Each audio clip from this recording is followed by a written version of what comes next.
गरवारे कॉलेजचे प्राचार्य doctor Umrani sir, प्रबोधन मंचाचे माननीय किशोरजी शशितल, कॉलेजच्या उपप्राचार्य प्राध्यापक डॉक्टर आनंद लेले, उपस्थित सर्व बंधू भगिनींना,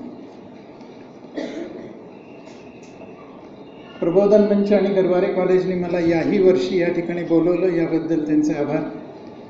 मला वाटतं हे 9वं वर्ष असावं मी पुण्यामध्ये ह्याच प्लॅटफॉर्मवर येतो आहे आणि हे 25वं वर्ष आहे जेव्हा मी अर्थसंकल्पावर भाष्य करत वेगवेगळ्या ठिकाणी जातो आहे. माझा लांबलचक परिचय करून दिला, मनापासून परिचय करून दिला, त्याबद्दल आभार. आपण मोठ्या संख्येने अर्थसंकल्पासारखा क्लिष्ट विषय ऐकायला आलात त्याबद्दल आनंद. आणि जो विषय आत्ता प्रास्ताविकामध्ये प्राचार्यांनी खरं म्हणजे समर्पकपणे कव्हर केला आहे, तो जरा विस्ताराने मांडायचा प्रयत्न आपल्याबरोबर करू.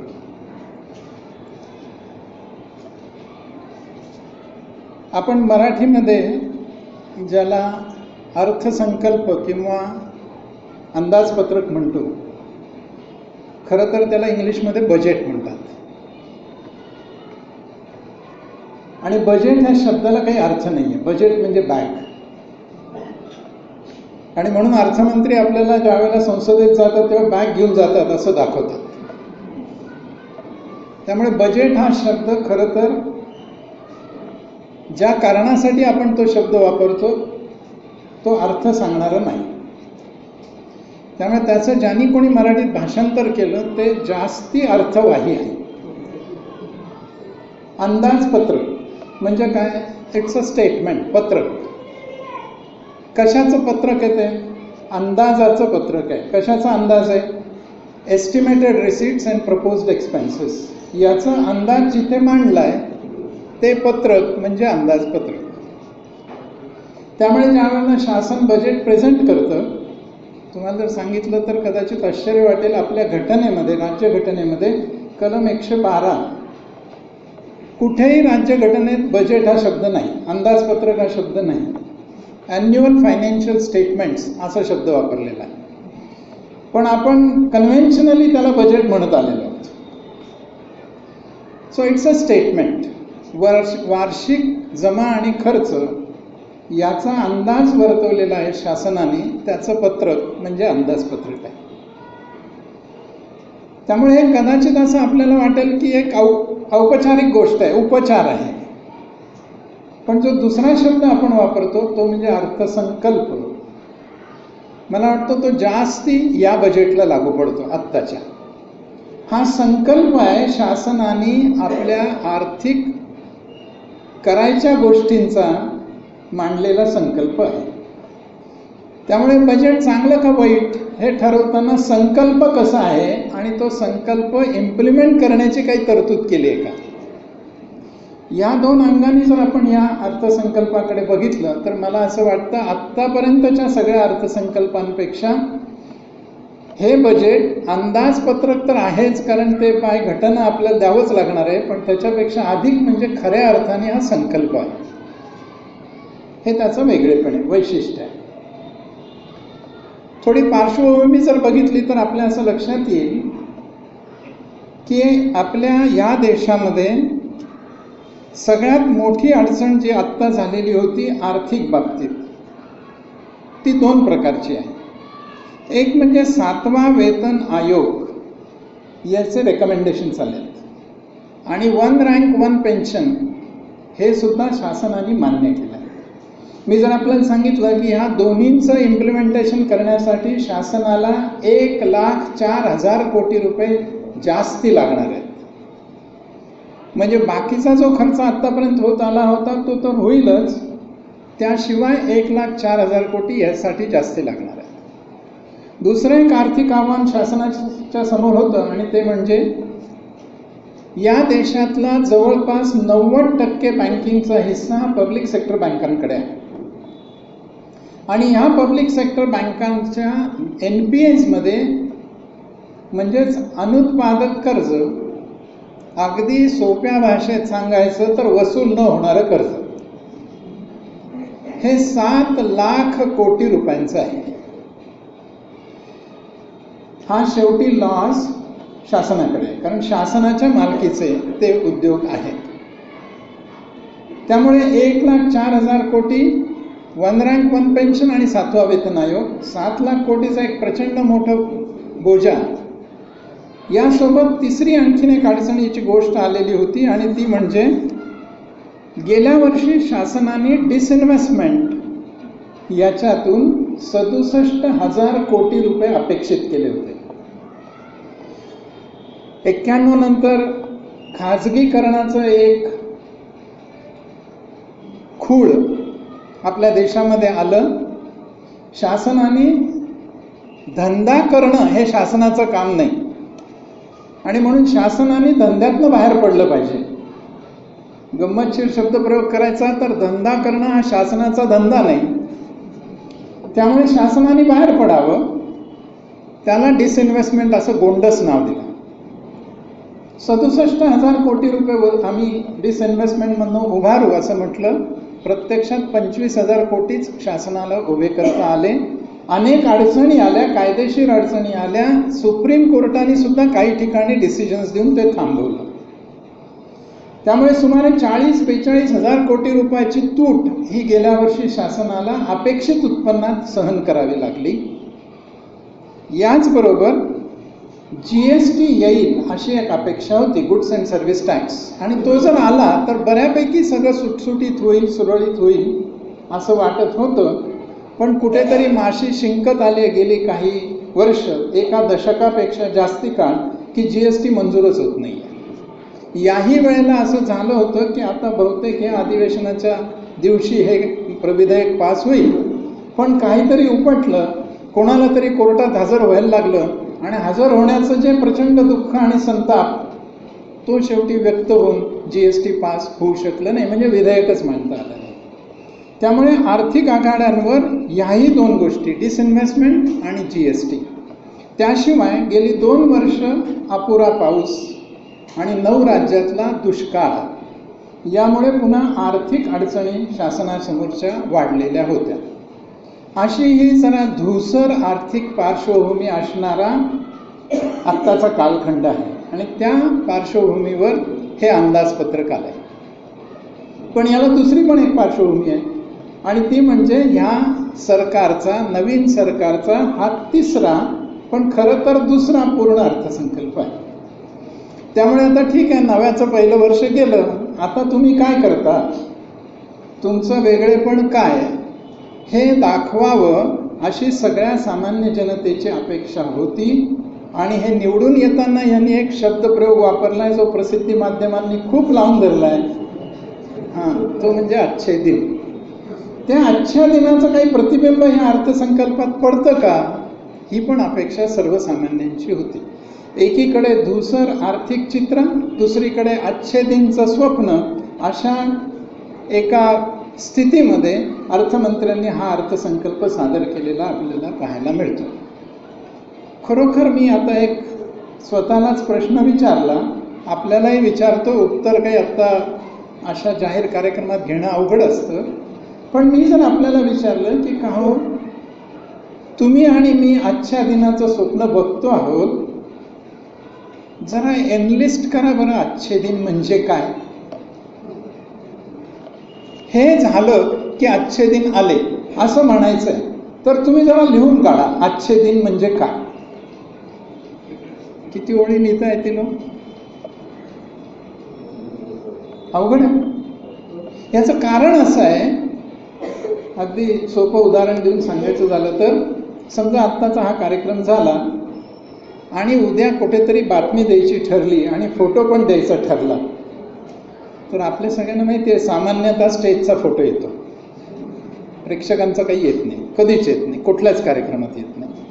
पण समजा उद्या पेपरमध्ये प्रेक्षकांचा फोटो आला आणि तुमच्या हातात तो पेपर पडला आणि वर बातमी वाचली किंवा असा अर्थसंकल्पाच्या विश्लेषणाच्या कार्यक्रमातला हा फोटो आहे जिथे तुम्ही हजर होतात आणि तो फोटो तुमच्या हातात आहे.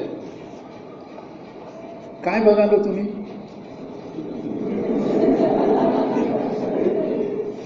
तो गोविलकर काय म्हटला ते जाऊ दे, आणि तो अजून अरुण जेटलीने काय सांगितलंय नंतर बघू. आधी काय, माझा फोटो त्याच्यात दिसतो का? आता एवढा माग बसलाय याच्यात, मी कुठेतरी 25व्या रांगेत इकडून 4था, त्याच्यात माझं डोकं फक्त दिसणार, तरी पण मी ते बघतो. आणि त्यातून मी दिसत असलो तर हा फोटोग्राफर चांगला, आणि मी जर दिसत नसलो तर हा फोटोग्राफरला काही येत नाही, त्याने अजून खूप शिकायला पाहिजे. हेच अर्थसंकल्पाला लागू आहे का? बरोबर. कोणत्याही अर्थमंत्र्यांनी अर्थसंकल्प मांडल्यानंतर प्रत्येक जण काय बघतो त्याच्यात? पहिल्यांदा माझ्यासाठी काय आहे. 125 कोटी, 1,25,000 कोटी जनता आहे. या प्रत्येकाचं समाधान होईल असा अर्थसंकल्प कोणीही मांडायचा ठरला तरी ते अशक्य कोटीतलं काम आहे. त्यामुळे सर जसं म्हणाले, कोणीतरी या बाजूने बोलणार, कोणीतरी त्या बाजूने बोलणार, आणि ते इव्हॅल्युएशन माझ्यासाठी काय दिलं ह्या आधारावर करणार. मला असं वाटतं की पहिल्यांदा ह्या अर्थसंकल्पात हा प्रयत्न आहे की माझ्यासाठी काय दिलं यापेक्षा माझ्या देशाच्या अर्थव्यवस्थेसाठी काय करायचं याच्याकडे फोकस करणारा हा अर्थसंकल्प आहे. त्यामुळे मध्यमवर्गीयांना काय दिलं नाही. सगळ्या मीडियात बघा तुम्ही, आपल्याला हेच दिसेल, केव्हा तरी हे सरकार स्मार्ट सिटीज सांगतं आणि या बजेटमध्ये मात्र खेड्याकडे जातं, कारण यांची एक लाईनच नाही. वाचली ना आपण अशी पण प्रतिक्रिया? याचा अर्थ आम्ही विचार करताना सेक्शन वाईजच विचार करायची सवय लागलेली आहे. देशाची अर्थव्यवस्था स्थिर असेल तर सगळं स्थिर राहील, अर्थव्यवस्था स्थिर नसेल तर हे सगळं स्थिर राहणार नाही. हे भान देणारा हा अर्थसंकल्प आहे. म्हणजे अगदी एक छोटी पुन्हा एक गंमत जर सांगायची झाली तर मी माझ्या घरातनं निघालो आहे, हातात भरपूर सामान आहे, आणि माझ्या सोसायटीमधलाच कोणीतरी मला भेटला बाहेर पडल्याबरोबर. त्या सोसायटीत कोणीतरी आलाय आणि त्यांनी मला, अरे तू इथे राहतोस का? कुठे राहतोस? मग मी काय सांगतो, 4 नंबरच्या बंगल्यामध्ये मी राहतो. अच्छा अच्छा. मला काही त्याला सोसायटीचं नाव सांगायची गरज नाही, कारण काय, तो माझ्याच सोसायटीत आहे. आत्ता समजा मी तिथून बाहेर पडलो, सोसायटी सोडून मुख्य रस्त्यावर आलो, तिथे मला कोणीतरी भेटलं, अरे एवढं सामान घेऊन तू इथेच जवळपास राहतोय का? मग मी सांगतो, हो मी इथे लोकमान्य सोसायटी आहे ना तिथे राहतो. त्याला मी बंगला नंबर सांगितला का? समजा माझ्या तिथून मी पुढे गेलो आणि समजा CBS वर आलो, तिथे मला विचारलं, अच्छा तुम्ही नाशिकमध्ये राहता का? कुठे राहता? मग मी सांगतो मी गंगापूर रोडवर राहतो. मग मी त्याला बंगला नंबर 4 सांगितलं का? माझ्या सोसायटीचं नाव लोकमान्य नगर सांगितलं का? मी त्याला सांगितलं मी गंगापूर रोडवर राहतो. समजा तिथून मला विमानाने जायचं म्हणून मी मुंबईत आलो, आणि मला मुंबईत आल्यावर कोणीतरी विचारलं कुठल्या गावाहून आले? मी सांगतो नाशिकहून आलो. मग तेव्हा मी सांगतो का गंगापूर रोडवरनं आलो? मी मुंबईच्या एअरपोर्टवरनं समजा कुठे अमेरिकेत जायचं आहे, तिथे पोहोचलो आणि तिथे मला विचारलं कोणत्या देशातनं आलं, तर मी काय सांगतो, भारतातनं आलो. मग मी असं सांगतो का की भारतातल्या, महाराष्ट्रातल्या, नाशिक जिल्ह्यातल्या, नाशिक शहरातल्या, गंगापूर रोडवरच्या, लोकमान्य नगरमधल्या 4 नंबरच्या बंगल्यातनं आलो? जितका मी मोठा होत जातो तितकं तितकं माझं आयडेंटिफिकेशन पण मोठं होत जातं. मी परदेशात गेल्यावर मी भारताचा आहे एवढंच सांगितलं तरी पुरतं, आणि मी ज्या वेळेला छोटं माझ्या सोसायटी पुरताच विचार करतो त्यावेळेला मला बंगला नंबर 4 सांगावा लागतो. हा मोठा होण्याचा विचार आत्ताच्या अर्थसंकल्पात देण्याचा प्रयत्न आपल्या अर्थमंत्र्यांनी केलेला दिसतो. मला जर विचारलं आजचे दिन म्हणजे काय आणि जे ह्या अर्थसंकल्पात दिसत आहे, तर मी त्याचं विश्लेषण 4 आधारांवर करेन. पहिला आधार म्हणजे काय, तर सामान्य माणसाचं जगणं सुकर करेल का हा अर्थसंकल्प? ईज ऑफ लिव्हिंग ते जर करत असेल तर अर्थसंकल्प चांगला आहे. दुसरा, ईज ऑफ डुईंग बिझनेस. आमच्या देशामध्ये उद्योग वाढायचा असेल, व्यापार वाढायचा असेल, तर उद्योग आणि व्यापार चांगला व्हावा याला पोषक वातावरण निर्माण करावं लागेल. ते करणं शासनाची जबाबदारी आहे. लोकांचं आयुष्य नीट जावं याची जबाबदारी शासनाची आहे. म्हणून पहिल्यांदा ईज ऑफ लिव्हिंग, दुसऱ्यांदा ईज ऑफ डुईंग बिझनेस. तिसरी महत्त्वाची गोष्ट किंवा आधार किंवा निकष बजेट चांगला आहे की नाही ठरवण्याचा, आणि तो म्हणजे जगभरात मंदी आहे, भारत देशाला या मंदीच्या खाईत न जाऊ देता चांगल्या स्थितीत ठेवण्यासाठी या अर्थसंकल्पात काही केलंय का, ते केलं असलं तर हे बजेट चांगलं आहे. आणि चौथं, हे सगळं करत असताना आम्ही वित्तीय शहाणपण सोडून दिलंय का. आत्ता ही तातडीची गरज आहे, मग काय वाटेल ते झालं तरी चालेल, ती गरज पूर्ण करा, हवा तेवढा खर्च करा, हवं तेवढं कर्ज काढा, पण ही गरज पूर्ण करा, नंतर बघता येईल वित्तीय शहाणपण. असं केलंय का. या 4 निकषांच्या आधारावर मी जरा आपल्यासमोर या बजेटचं विश्लेषण ठेवू इच्छितो. पहिला भाग, ईज ऑफ लिव्हिंग. सामान्य माणसाचं जगणं सुकर होईल का. आणि मी पुन्हा पुन्हा शब्द वापरतोय, सामान्य माणूस म्हणजे मेट्रोमधला एअर कंडिशन खोलीत राहणारा नव्हे. जे आत्ता सगळ्या पेपरचे मथळे वाचा, this budget is for Bharat and not for India. कोणी काढले हे शब्द. या देशात आम्हीच दुफळी निर्माण करून टाकली का. प्रसिद्धी माध्यमांनी याला फोकस केलं का. भारतासाठी म्हणजे भारतातल्या सगळ्या लोकांसाठी हा अर्थसंकल्प सुखकारक आहे का. काही गोष्टी आपल्याला या ईज ऑफ लिव्हिंगसाठी बघता येतील. सगळ्यात पहिली गोष्ट जी माणसाला सुखाने जगण्यासाठी लागते ते म्हणजे अन्न. आधीच्या सरकारने काही केलं होतं की नाही. जरूर केलं. 3 रुपये किलो, 2 रुपये किलो, 1 रुपया किलोने अन्न देऊ अशी भली मोठी जनकल्याणाची योजना काढलेली आहे, चालू आहे. पण ती ज्या माध्यमातनं खाली पर्कोलेट होते आहे ते माध्यम कसं आहे, ज्याला फेअर प्राईस शॉप्स असं म्हणतात, कशा पद्धतीने चालले, त्याच्यात काय घोटाळे होत आहेत, किती जणांना जेलमध्ये जावं लागतं आहे, आपण सगळ्यांनी वाचलेलं आहे, मी सांगायची आवश्यकता नाही. या फेअर प्राईस शॉप्सचं ॲटोमेशन या वर्षात आम्ही करू. ही पहिली तरतूद ईज ऑफ लिव्हिंगसाठी असं मला वाटतं. तरतूद केली आहे. 3 रुपयाने आम्ही देऊ, 2 रुपयाने आम्ही धान्य देऊ, सगळं आहे, पण ते खाली पोहोचतच नाही आहे. याच्यासाठी पहिली केलेली गोष्ट ॲटोमेशन ऑफ सुमारे 3 लाख अशा रेशन दुकानांचं ॲटोमेशन करू. देशामधल्या 3 लाख फेअर प्राईस शॉप्सचं ॲटोमेशन. दुसरी गोष्ट महत्त्वाची ती आहे आरोग्य, सामान्य माणसाचं आरोग्य. आज आपल्या सगळ्यांना माहिती आहे, कुठल्याही ठिकाणी म्हणजे शहरात गेलो तर भीती अशी आहे पैसे किती लागतील आणि योग्य ट्रीटमेंट होईल की नाही. ग्रामीण भागात गेलो तर ट्रीटमेंट मिळेल की नाही. मग पुढे पैशाचा प्रश्न.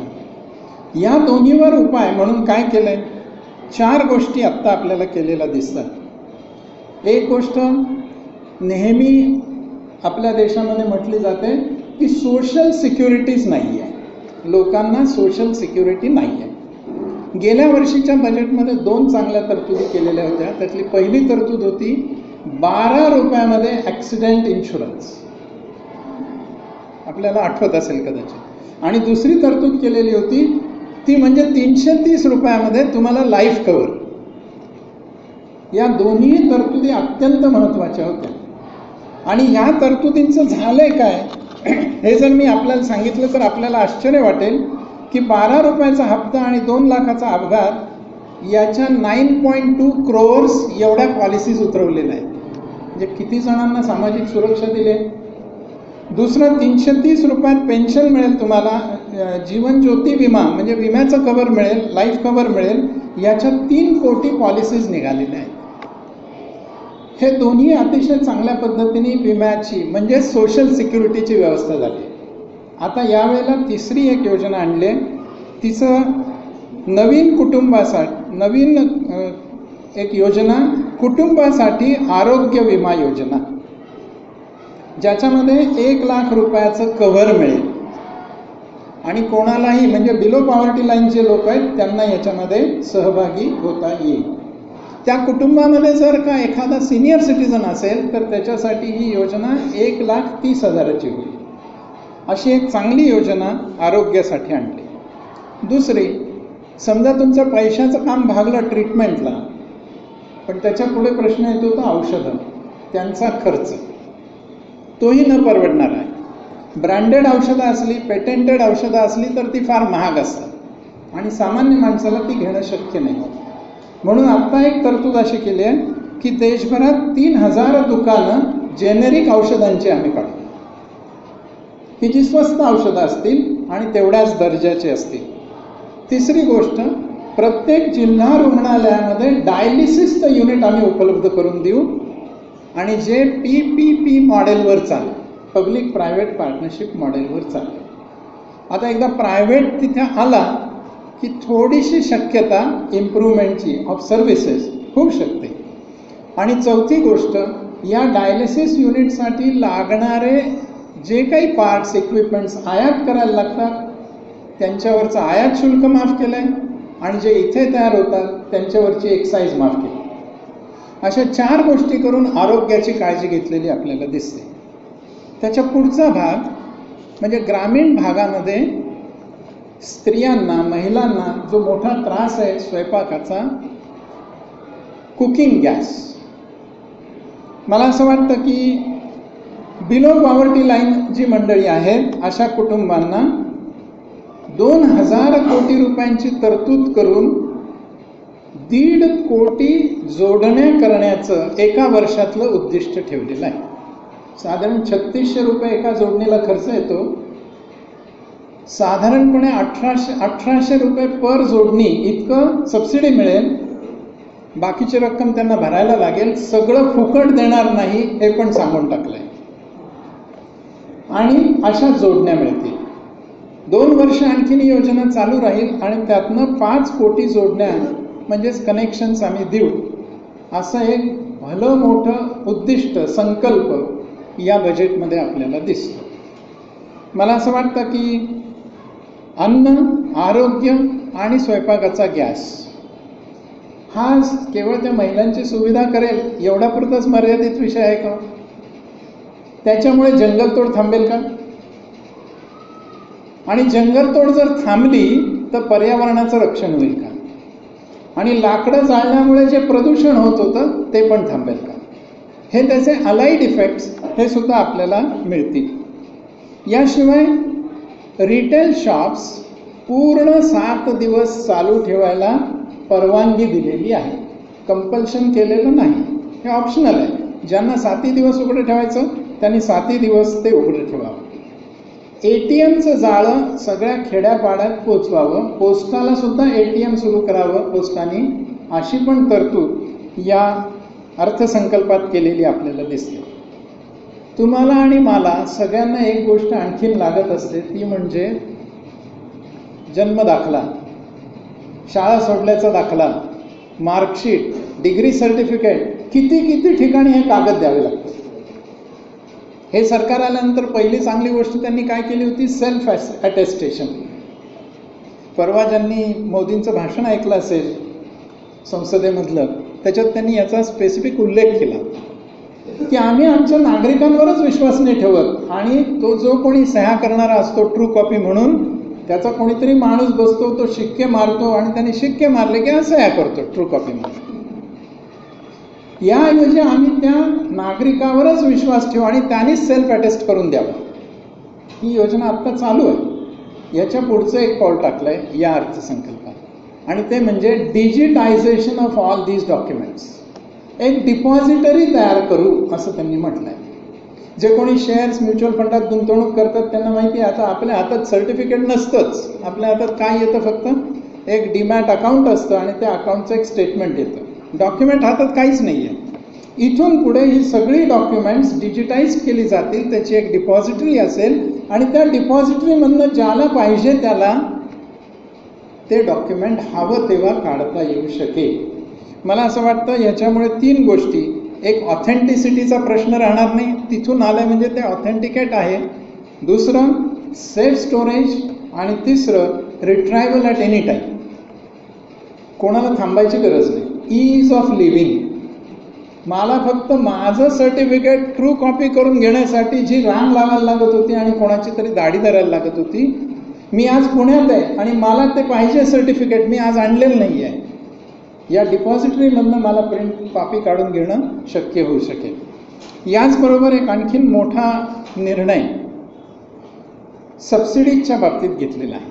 आपल्या सगळ्यांना आत्तापर्यंत असं वाटत होतं की सबसिडीचा फार मोठा बोजा अर्थसंकल्पावर असतो आणि सबसिडी कमी करणं शक्यच नाही आहे कोणाला.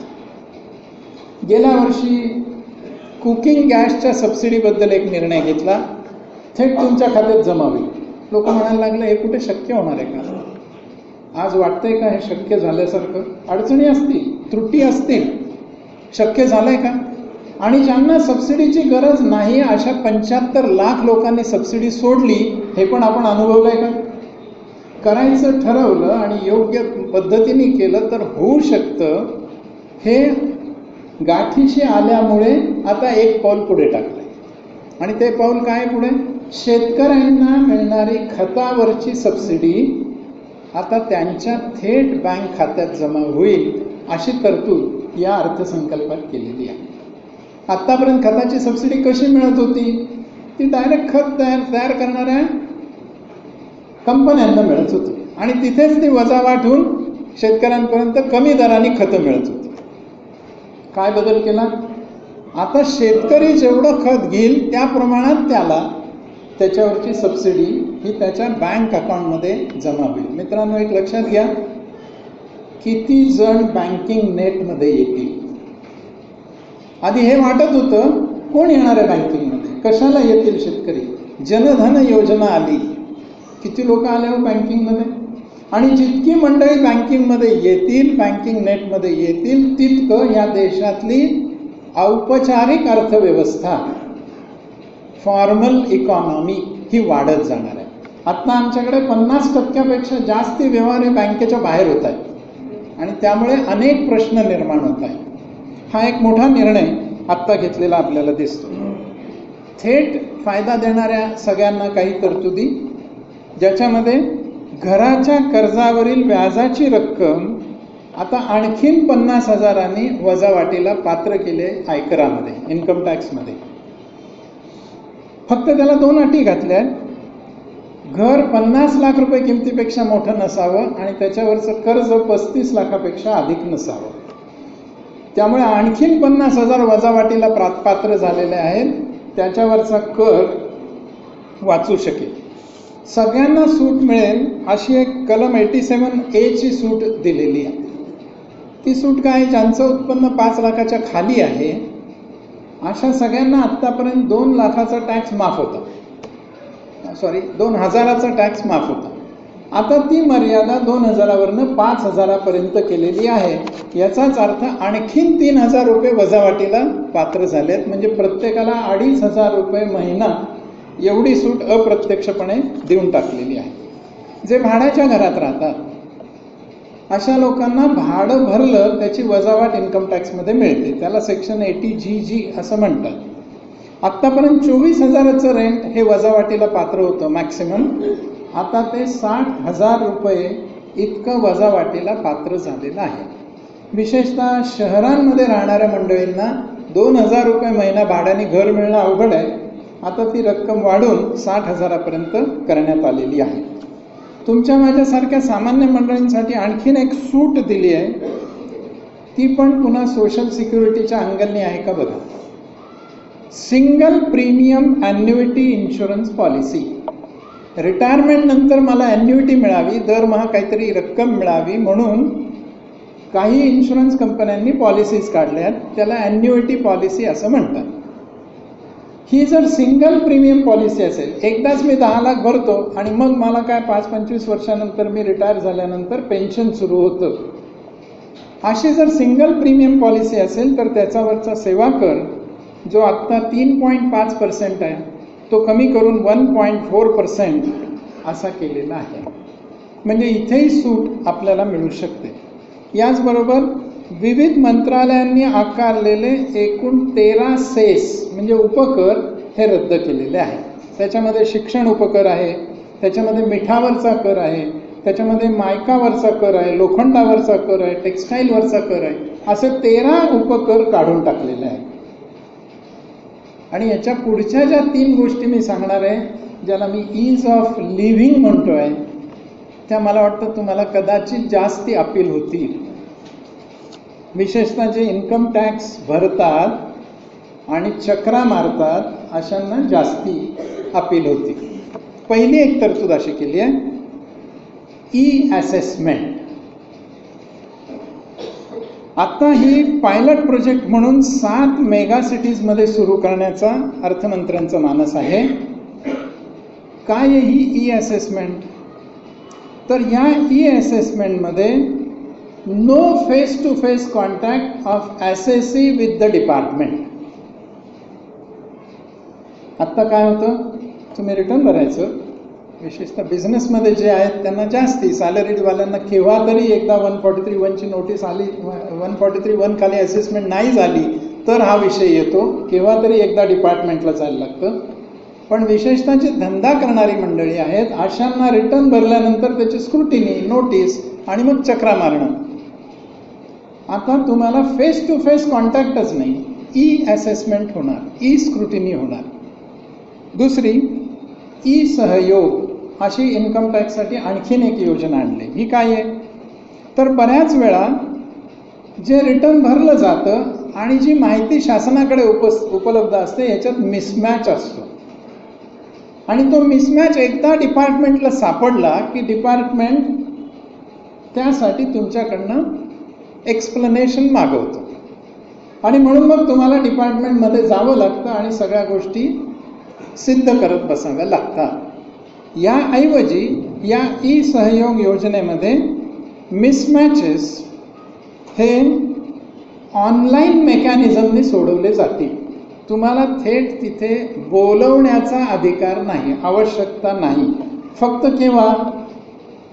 जेव्हा ॲसेसीच म्हणेल की मला प्रत्यक्ष जायचं आहे तिथे एक्सप्लेनेशनला, तेव्हा, किंवा ॲसेसिंग ऑफिसरला जर असं वाटलं अमुक एका कारणासाठी याला मी बोलवतो आहे तर त्याला कारण नमूद करून मग त्याला बोलवता येईल. आत्ता काय स्थिती आहे? तुझं रिटर्न आलंय, त्याची स्क्रुटिनी करायची, अमुक तारखेला अमुक वाजता तू ये, आणि मग तिथे त्या तारखेला त्या वाजता त्याला बोलवलं जाईल याची खात्री नसते, बाहेर थांबायचं, बोलवलं तर ठीक, नाही तर पुढची तारीख. या 2 गोष्टी. आणि तिसरी आणखीन एक चांगली गोष्ट केलेली आपल्याला सापडते इन्कम टॅक्समध्ये ईज ऑफ लिव्हिंगसाठी. काय ती? ती समजा, आणि मला वाटतं ही फार लँडमार्क असा हा निर्णय आहे. माझी असेसमेंट झाली समजा आणि आय एम दी ॲग्रीव्ड एसएससी, मला असं वाटतंय माझ्यावर अन्याय झाला म्हणून मी अपील केलं. अपिलामध्ये माझ्या बाजूने निकाल लागला, तर तो निकाल लागल्यानंतर त्याचा इफेक्ट दिला पाहिजे ना. तो इफेक्ट 90 दिवसामध्ये दिला पाहिजे असं बंधन टाकलं. सामान्य माणसाच्या दृष्टीने रिफंड मिळायचा असला तर किती मिळतो? 5,000, 10,000, 50,000, अगदी डोक्यावरनं पाणी 1,00,000 रुपये रिफंड. मोठ्या मोठ्या कंपनींचं काय होतं? कोटीचा रिफंड असतो आणि एखाद्या डिसिजनमुळे हा रिफंडची संख्या किती मोठी वाढू शकते. अपिलाचा निर्णय माझ्या बाजूला आहे, पण तो असेसिंग ऑफिसर इफेक्टच देत नाही आहे. मी काय करू शकतो? आत्ता काही सोय नाही आहे.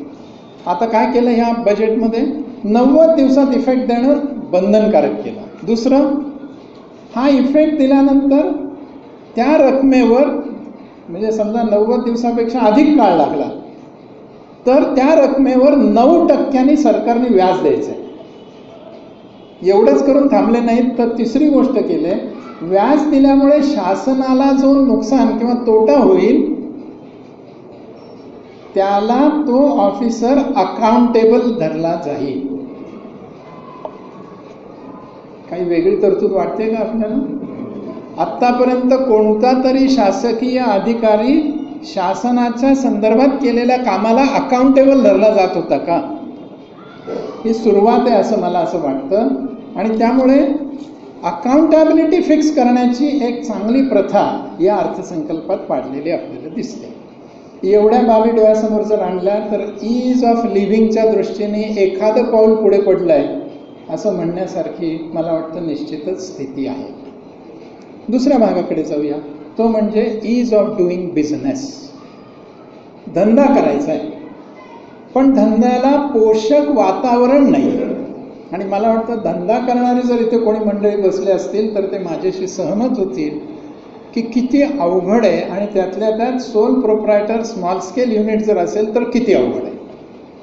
बिचाऱ्याला सगळंच फेस करावं लागतं. MIDC कडनं प्लॉट अलॉट करून घेणं म्हणजे किती दिव्य आहे. 3 फेज कनेक्शन मिळवणं म्हणजे काय काय दिव्य करावं लागतं.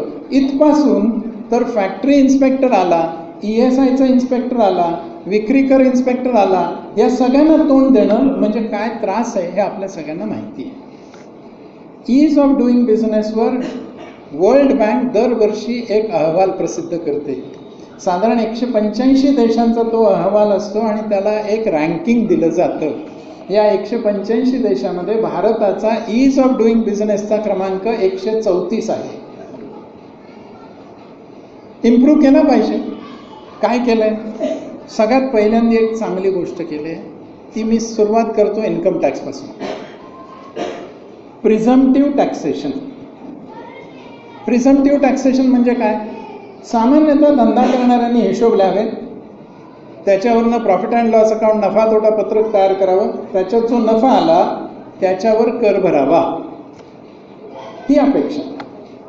पण मित्रांनो, असं फार क्वचित होतं की तुमच्या नफा तोटा पत्रकातला लिहिलेला नफा हा इन्कम टॅक्स ऑफिस ॲक्सेप्ट करतं. बऱ्याच वेळा ते त्याची स्क्रुटिनी सुरू करून देतात आणि मग यातला हा खर्च डिसलाव, यातला हा खर्च डिसलाव, तेवढ्यानी प्रॉफिट वाढवतात आणि मग तू याच्यावर प्रॉफिट भरायला पाहिजे होता, तू एवढ्यावरच भरलायस, हा डिफरन्स आहे, हा आम्ही तुला नॉन अलावेबल एक्सपेंडिचर धरू, एवढा टॅक्स वाढलाय आणि हा टॅक्स कमी भरला म्हणून एवढं इंटरेस्ट, एवढी पेनल्टी, असं सगळं सुरू होतं. छोटा उद्योजक जर असेल तर त्याला हिशोब ठेवायला पूर्ण वेळ माणूस नेमणं आणि या सगळ्या कम्प्लायन्सेसच्या मागे लागणं अवघड होतं. याच्यावर उपाय काय? उपाय प्रिझम्प्टिव्ह टॅक्सेशन. म्हणजे काय? तुमचा अमुक प्रकारचा बिझनेस असेल, आत्ताची तरतूद अशी आहे, 1 कोटीच्या पेक्षा कमी टर्नओव्हर असेल तर 8% नफा धरून तुमची असेसमेंट होऊन जाईल. तुम्ही हिशोब लिहिण्याची गरज नाही, ऑडिट करण्याची गरज नाही. झालं का ईज ऑफ डुईंग बिझनेस?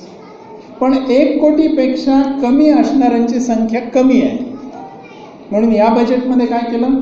ही मर्यादा 1 कोटीवरनं 2 कोटी रुपयापर्यंत वाढवली.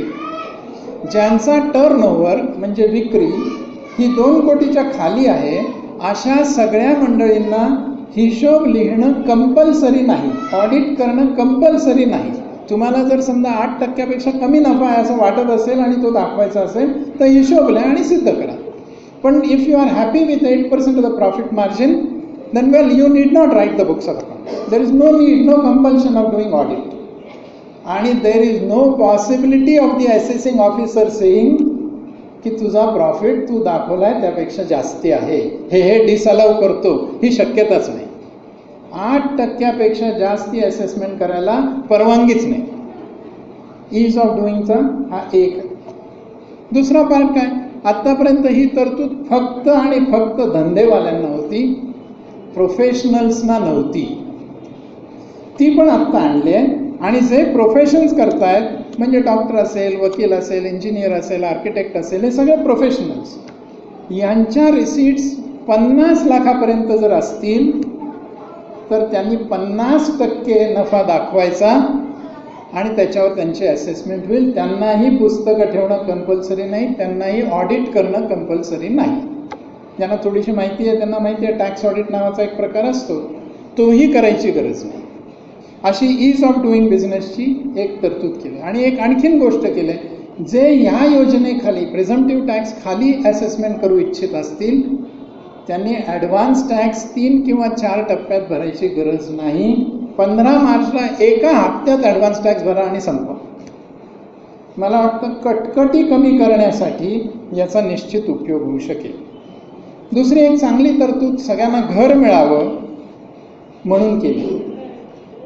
एक ट्रेंड आला होता बघा, पुण्यातही आहे, आमच्यासारख्या छोट्या शहरात नाशिकसारख्या पण आहे. गेल्या 5-10 वर्षामध्ये छोटी घरं ही संपली होती. जो तो बिल्डर मोठी घरं, 2 बेडरूम 3 बेडरूम अशीच घरं बांधत होता. त्यामुळे ज्यांना सामान्य नागरिकांना घरं उपलब्ध करून देणं हे जे शासनाचं दायित्व आहे सोशल वेलफेअर खाली, त्याला कुठेतरी आडकाठी येत होती. आत्ता शासनाने काय या अर्थसंकल्पात केलं तर मेट्रो सिटीजमध्ये 4 जर घराची स्कीम ही 30 मीटरच्या घरांच्या पुरती मर्यादित असेल, सगळी स्कीम म्हणजे माझी स्कीम 200 घरांची आहे, त्यातली 100 30 मीटरची आहेत आणि बाकीची मोठी आहेत, तर ही तरतूद लागू होणार नाही. सगळी स्कीम 30 मीटरच्या आतली घरं पाहिजेत मेट्रोजमध्ये 4 आणि बाकीच्या ठिकाणी 60 मीटरची घरं, म्हणजे साधारण 600 फुटाचं घर, म्हणजे साधारण 1 बेडरूम हॉल किचनचं घर. अशी जी योजना घर बांधणीची असेल त्या योजनेच्या मधून मिळणारा नफा हा 100% करातनं माफ करून टाकला. आता बघा 30% साधारण हायेस्ट रेट ऑफ टॅक्स आहे. एखाद्या बिल्डरला 30% टॅक्स भरावा लागणार नाही प्रॉफिटवर. इन्सेंटिव्ह झाला का त्याला छोटी घरं बांधण्याचा, आणि छोटी घरं बुक होण्याची सुद्धा शक्यता निर्माण होऊ शकते.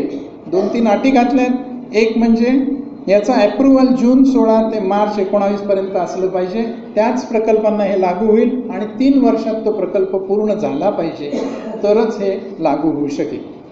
दुसरं, घर बांधणीसाठीच आणखीन एक गोष्ट केली आहे आणि ती म्हणजे केंद्र व राज्य सरकारच्या योजनेअंतर्गत PPP सह, पब्लिक प्रायव्हेट पार्टनरशिपसह अफोर्डेबल घराची बांधणी म्हणजे 60 मीटरपेक्षा खाली छोटी घरं जर बांधली तर त्याच्यावर सेवा कर लागणार नाही. मला वाटतं आपल्या सगळ्यांना माहिती असेल या बजेटमध्ये जो 0.5% ॲड केला आहे तो जर लक्षात घेतला तर 15% सेवा कर. मग तुमचं घर जर 50 लाखाचं असलं तर त्याच्यावर 15% म्हणजे किती झाला हो, 7.5 लाख रुपये इतका सर्व्हिस टॅक्स भरायला लागत होता, तो माफ करून टाकलेला आहे. या 2 तरतुदींमुळे छोटी घरं स्वस्त होतील. घर बांधणी करणाऱ्या बिल्डर्सना एक इन्सेंटिव्ह प्राप्त होईल, अशी तरतूद या ठिकाणी करण्यात आलेली आहे. नवीन उद्योग सुरू व्हावेत म्हणून 5 कोटीपेक्षा टर्नओव्हर कमी असेल, टर्नओव्हर म्हणजे विक्री, तर अशा कंपन्यांना, हे मी जरा अंडरलाईन करतो, मी प्रोप्रायटर म्हणून धंदा करतोय आणि माझी 5 कोटीपेक्षा विक्री कमी आहे, तर ही तरतूद मला लागू होणार नाही. मी भागीदारी फर्म म्हणून धंदा करतोय आणि 5 कोटीपेक्षा कमी आहे, ही तरतूद लागू होणार नाही. फक्त कंपन्या, त्यांचा जर टर्नओव्हर 5 कोटीपेक्षा कमी असेल तर 30% ऐवजी 29% कर लागेल, 1% कमी दिलेला आहे. स्टार्टअप इंडिया नावाची एक योजना आणली. अशा स्टार्टअप युनिटसाठी एप्रिल 16 ते मार्च 19 या 3 वर्षासाठी योजना आहे. तुम्ही पहिले 5 वर्ष, या 3 वर्षात जर धंदा सुरू केला स्टार्टअप, तर पहिल्या 5 वर्षात तुम्हाला नफा जो काही होईल, स्टार्टअप असल्यामुळे कदाचित पहिल्या वर्षी नफा होणार नाही, दुसऱ्या वर्षी होणार नाही वगैरे, तर या 5 वर्षांपैकी कुठलीही 3 वर्ष तुम्हाला जी हवी ती तुम्ही निवडू शकता आणि त्या 3 वर्षातला नफा हा 100% करमाफ करण्यात आलेला आहे. स्टँडअप इंडिया नावाची एक योजना आहे, ज्याच्यामध्ये SC, ST आणि महिला उद्योजक यांना प्रमोट करण्यासाठी 500 कोटी रुपये बाजूला काढलेले आहेत आणि प्रत्येक शाखेमध्ये 2 उद्योगांना, एक SC आणि एक ST असं सहाय्य या ह्याच्यातनं दिलं जाईल. शासनाची अपेक्षा आहे की 2.5 लाख उद्योजकांना याचा लाभ होऊ शकेल. एक आणखीन चांगली तरतूद उद्योग आणि रोजगार यासाठी केली आहे. ज्या कामगारांना तुम्ही नोकरीवर ठेवाल आणि 15,000पेक्षा कमी पगार द्याल, आता आपल्याला माहिती आहे ज्यांचा पगार मुळात कमी आहे त्यांना जर असं सांगितलं की तुझ्या पगारातनं आम्ही प्रोफेशन टॅक्स कापून घेऊ, तुझ्या पगारातनं आम्ही प्रॉव्हिडंट फंड कापून घेऊ, तर रिॲक्शन काय येतं आहे, मला नेट तुम्ही भले 10,000 द्या पण 10,000 हातात द्या, त्यातनं ही वजावाट ती वजावाट करू नका. शासनाने काय म्हटलं, सोशल सिक्युरिटी द्यायची आहे, त्या कामगाराला भविष्य निर्वाह निधी मिळाला पाहिजे म्हणून काय केलं आहे, 15,000पेक्षा कमी पगारावर जर तुम्ही कोणी माणूस ठेवला तर पहिली 3 वर्ष त्याचा प्रॉव्हिडंट फंड 8.33%नी शासन भरेल आणि ही रक्कम भरण्यासाठी शासनाने 1000 कोटी रुपयांची तरतूद केलेली आहे. दोन गोष्टी होऊ शकतात, एक तर एम्प्लॉईजला फायदा आहे आणि दुसरा एम्प्लॉयरला पण फायदा आहे आणि तिसरा समाजाला पण फायदा आहे. कारण सरकार भरणारे 8.33% म्हटल्यानंतर एम्प्लॉयर स्वतःचं 8.33% भरून त्यांचं PF खातं चालू होऊ शकतं. याचबरोबर मुद्रा जी योजना गेल्या वर्षी सुरू केली त्याच्यात 1,00,000 कोटीचं वितरण झालं. यावर्षीचं ते टार्गेट 1,80,000 कोटींचं करण्यात आलेलं आहे. काही जण म्हणतील आम्ही गेलो होतो पण आम्हाला काही मिळालं नाही.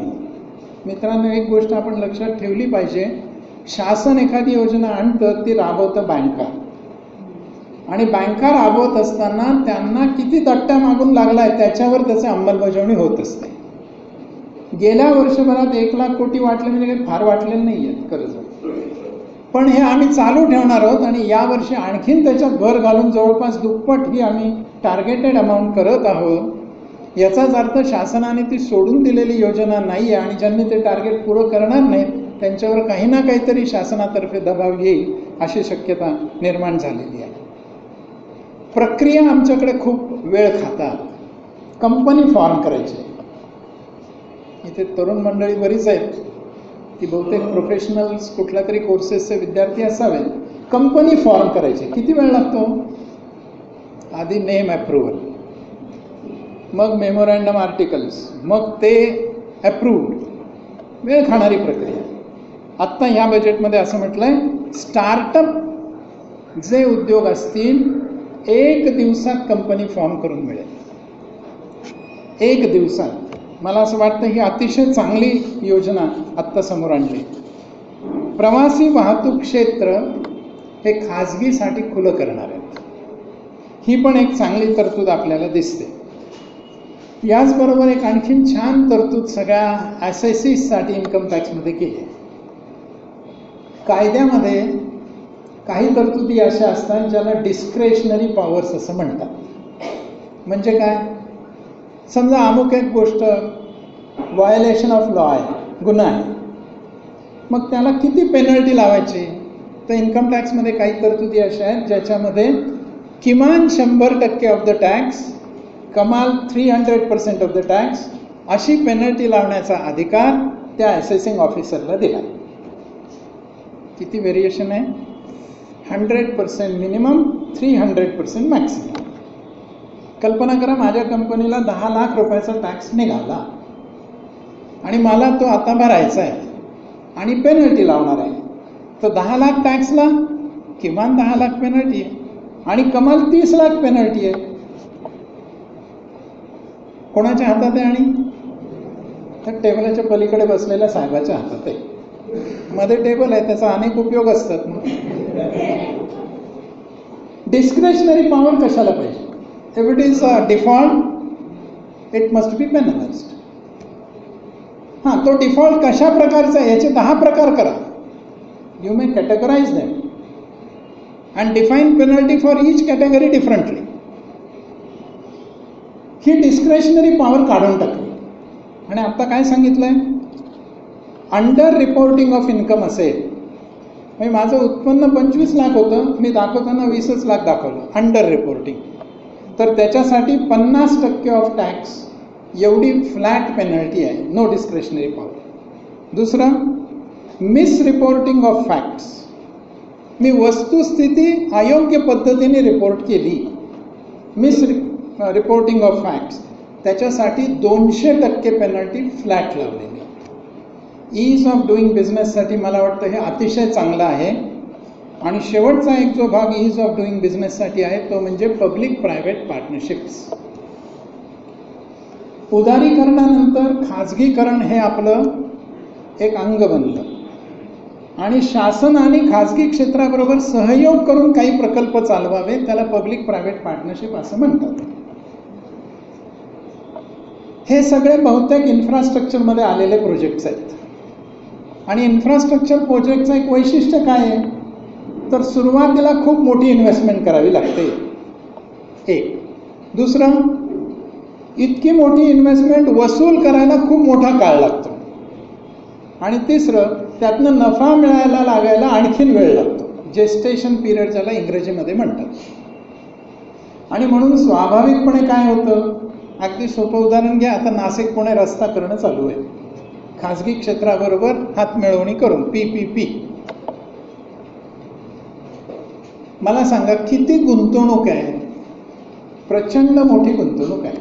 खाजगी क्षेत्र ही गुंतवणूक करणार आहे, शासन फॅसिलिटेटर आहे, जागा ताब्यात घेऊन देणं वगैरे. गुंतवणूक त्याची आहे, टोल लावला जाईल. हजारो कोटी रुपयाची गुंतवणूक आणि काय 50-50-100 रुपये टोल वसूल करायला किती वेळ लागणार आहे? म्हणून प्रोजेक्ट इम्प्लिमेंट करताना आणि इम्प्लिमेंट केल्यानंतर त्याचे रिटर्न्स मिळताना शासनाबरोबर या खाजगी क्षेत्रातल्या उद्योजकाचे वाद निर्माण होतात आणि मग अनेकदा तो प्रोजेक्ट रेंगाळतो. असे अनेक रेंगाळलेले प्रोजेक्ट्स बघून या बजेटमध्ये PPP बद्दल 3 मोठ्या तरतुदी केल्या आहेत. पहिली गोष्ट म्हणजे एक आम्ही रिझोल्युशन ऑफ डिस्प्यूट्स बिल आणू. याच्यात जर काही डिस्प्यूट निर्माण झाला तो रिझॉल्व कसा करायचा यासाठी आता कायदाच नाही आहे. कॉन्ट्रॅक्ट ॲक्ट खाली हे फक्त होतं. आता PPPच्या रिझोल्युशन ऑफ डिस्प्यूटसाठी एक बिल आणू. दुसरं, जिथे डिस्प्यूट निर्माण झाला आहे त्यांच्याशी पुन्हा रिनिगोशिएट करायला लागेल. बऱ्याच वेळा असं होतं, सिमेंटचे भाव हे राहतील असं गृहीत धरून ॲग्रीमेंट केलेलं आहे, किंवा आम्ही जागा तुम्हाला 6 महिन्यात ताब्यात देऊ, मग तुम्ही हा प्रोजेक्ट 3 वर्षात कंप्लीट करायचा, असं असू शकतं. जागा सरकारला ताब्यात मिळाल्यालाच 2 वर्ष गेली, मग 3 वर्षात प्रोजेक्ट होणार कसा? झाला डिस्प्यूट निर्माण. यासाठी guidelines for renegotiation of PPP agreements अशा गाईडलाईन्स काढू. आणि तिसरी गोष्ट, credit rating of infra projects. आत्ता जे काही बँकांची मी मग आकडा सांगितला 7 लाख कोटी NPAs आहेत मित्रांनो. याचं एक कारण, एकमेव नाही, एक कारण असं आहे की बँकांनी इन्फ्रास्ट्रक्चरसाठी फायनान्सिंग केलं. बँकांचे फंड्स आहेत शॉर्ट टर्म, डिपॉझिट्स आपण ठेवलेले शॉर्ट टर्म, 1 वर्ष 2 वर्ष, आणि इन्फ्रा प्रोजेक्टसाठी दिलेली कर्ज 10 वर्ष 15 वर्ष. बँका अडचणीत आल्या कारण काही ठिकाणी इन्फ्रास्ट्रक्चर प्रोजेक्ट्सच वादात सापडले, म्हणून रिपेमेंट नाही. याच्यावर एक चांगला उपाय म्हणजे क्रेडिट रेटिंग करायचं. जे इन्फ्रास्ट्रक्चर प्रोजेक्ट्स आहेत आणि ते प्रोजेक्ट करणारी मंडळी आहेत त्यांचं क्रेडिट रेटिंग करण्याची एक रचना लावली जाईल, असं एक आणखीन PPPसाठी केलेली तरतूद आहे. ईज ऑफ डुईंग बिझनेससाठी सामान्यपणे केलेल्या या गोष्टी. तिसऱ्या मुद्द्याकडे जाऊया, ती म्हणजे मंदीवर मात करण्यासाठी या अर्थसंकल्पात काही दिलेलं आपल्याला दिसतं का? जगात मंदी आहे. काही जणांचं दुर्दैवच असतं की त्यांना सत्ता अशा वेळेला मिळते की जेव्हा चोहोबाजूनी अंधार आहे, आणि तो अंधार काही जणांना आत्ता जास्ती दिसायला लागतो. हे सरकार असं सांगत होतं, काय आम्हाला सत्तेवर द्या, सगळा काळा पैसा आम्ही घेऊन. कुठे आणला? 18 महिने झाले, कुठे आणला? होते ना चर्चा TV वर, आणि TV वर तर खूप चर्चाच चालू असतात नुसत्या. मला मित्रांनो एक सांगा, लोक मूर्ख आहेत का की इथला पैसा उचलला आणि तिथे नेऊन ठेवला आणि तिथेच ठेवला?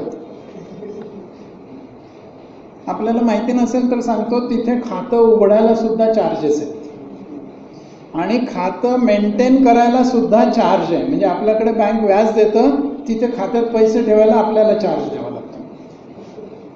आणि एवढे हजारो कोटी रुपये नेलेले लोक ते पैसे आयडल ठेवतील का तिथे? काय केलं या लोकांनी? या लोकांनी सोपं काम केलं, पैसा तिथे नेला, तिथून तो रूट केला आणि पुन्हा भारतात आणि अशा अन्य देशांमध्ये आणून टाकला. त्याला विदेशी पैसा असं नाव मिळालं आणि तो व्हाईट होऊन इथे आला. त्याला मनी लॉन्ड्रिंग असा शब्द आहे. माझ्या परिचयात लेले सरांनी आत्ता एका पुस्तकाचा उल्लेख केला, अर्थजिज्ञासा. याच्यामध्ये अशा फक्त 235 कन्सेप्ट्स 1000 पानामध्ये एक्सप्लेन केल्या आहेत, बाकी काही नाही आहे त्या पुस्तकात. मनी लॉन्ड्रिंग म्हणजे काय असतं त्याच्यात सापडेल 4-5 पानामध्ये आपल्याला. हे मनी लॉन्ड्रिंग करून पैसा परत इथे आणला.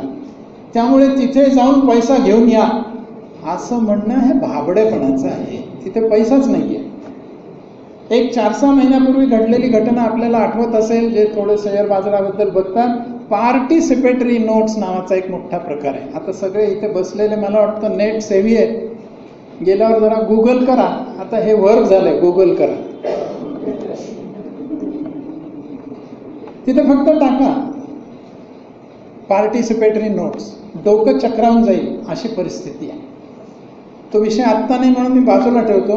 थोडक्यात काय आहे तर जगामध्ये आत्ता अशा अनेक पद्धतीने, मग डेरिव्हेटिव्ह असतील, अनेक पद्धतीने आर्थिक उलाढाली होत आहेत. व्यापाराला सुद्धा अनेक कंगोरे नव्याने आले.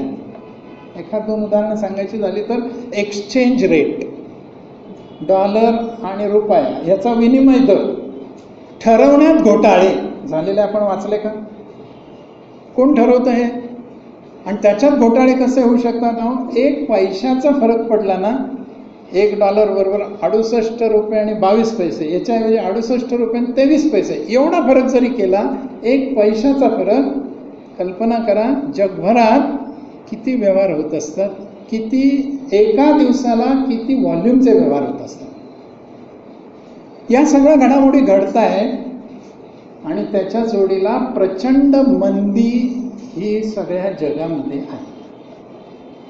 2007-8 मध्ये अमेरिकेत सबप्राईम क्रायसिस झाला. मागच्या वेळेला मी त्याच्याबद्दल इथेच याच प्लॅटफॉर्मवर बोललो होतो.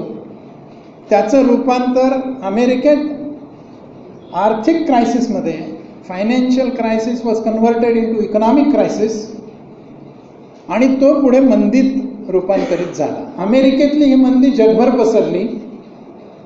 भारत सुदैवी असा की मंदी आमच्याकडे आली पण त्याच्या झळा कमी लागल्या.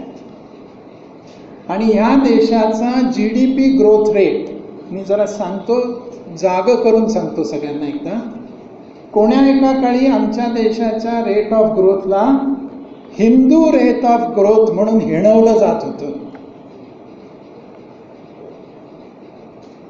IMF नावाची जी संस्था, इंटरनॅशनल मॉनिटरी फंड, ही दर 3 महिन्यांनी एक अहवाल छापते. त्याचं नाव आहे वर्ल्ड इकॉनॉमिक आउटलुक. दर 3 महिन्यांनी छापते.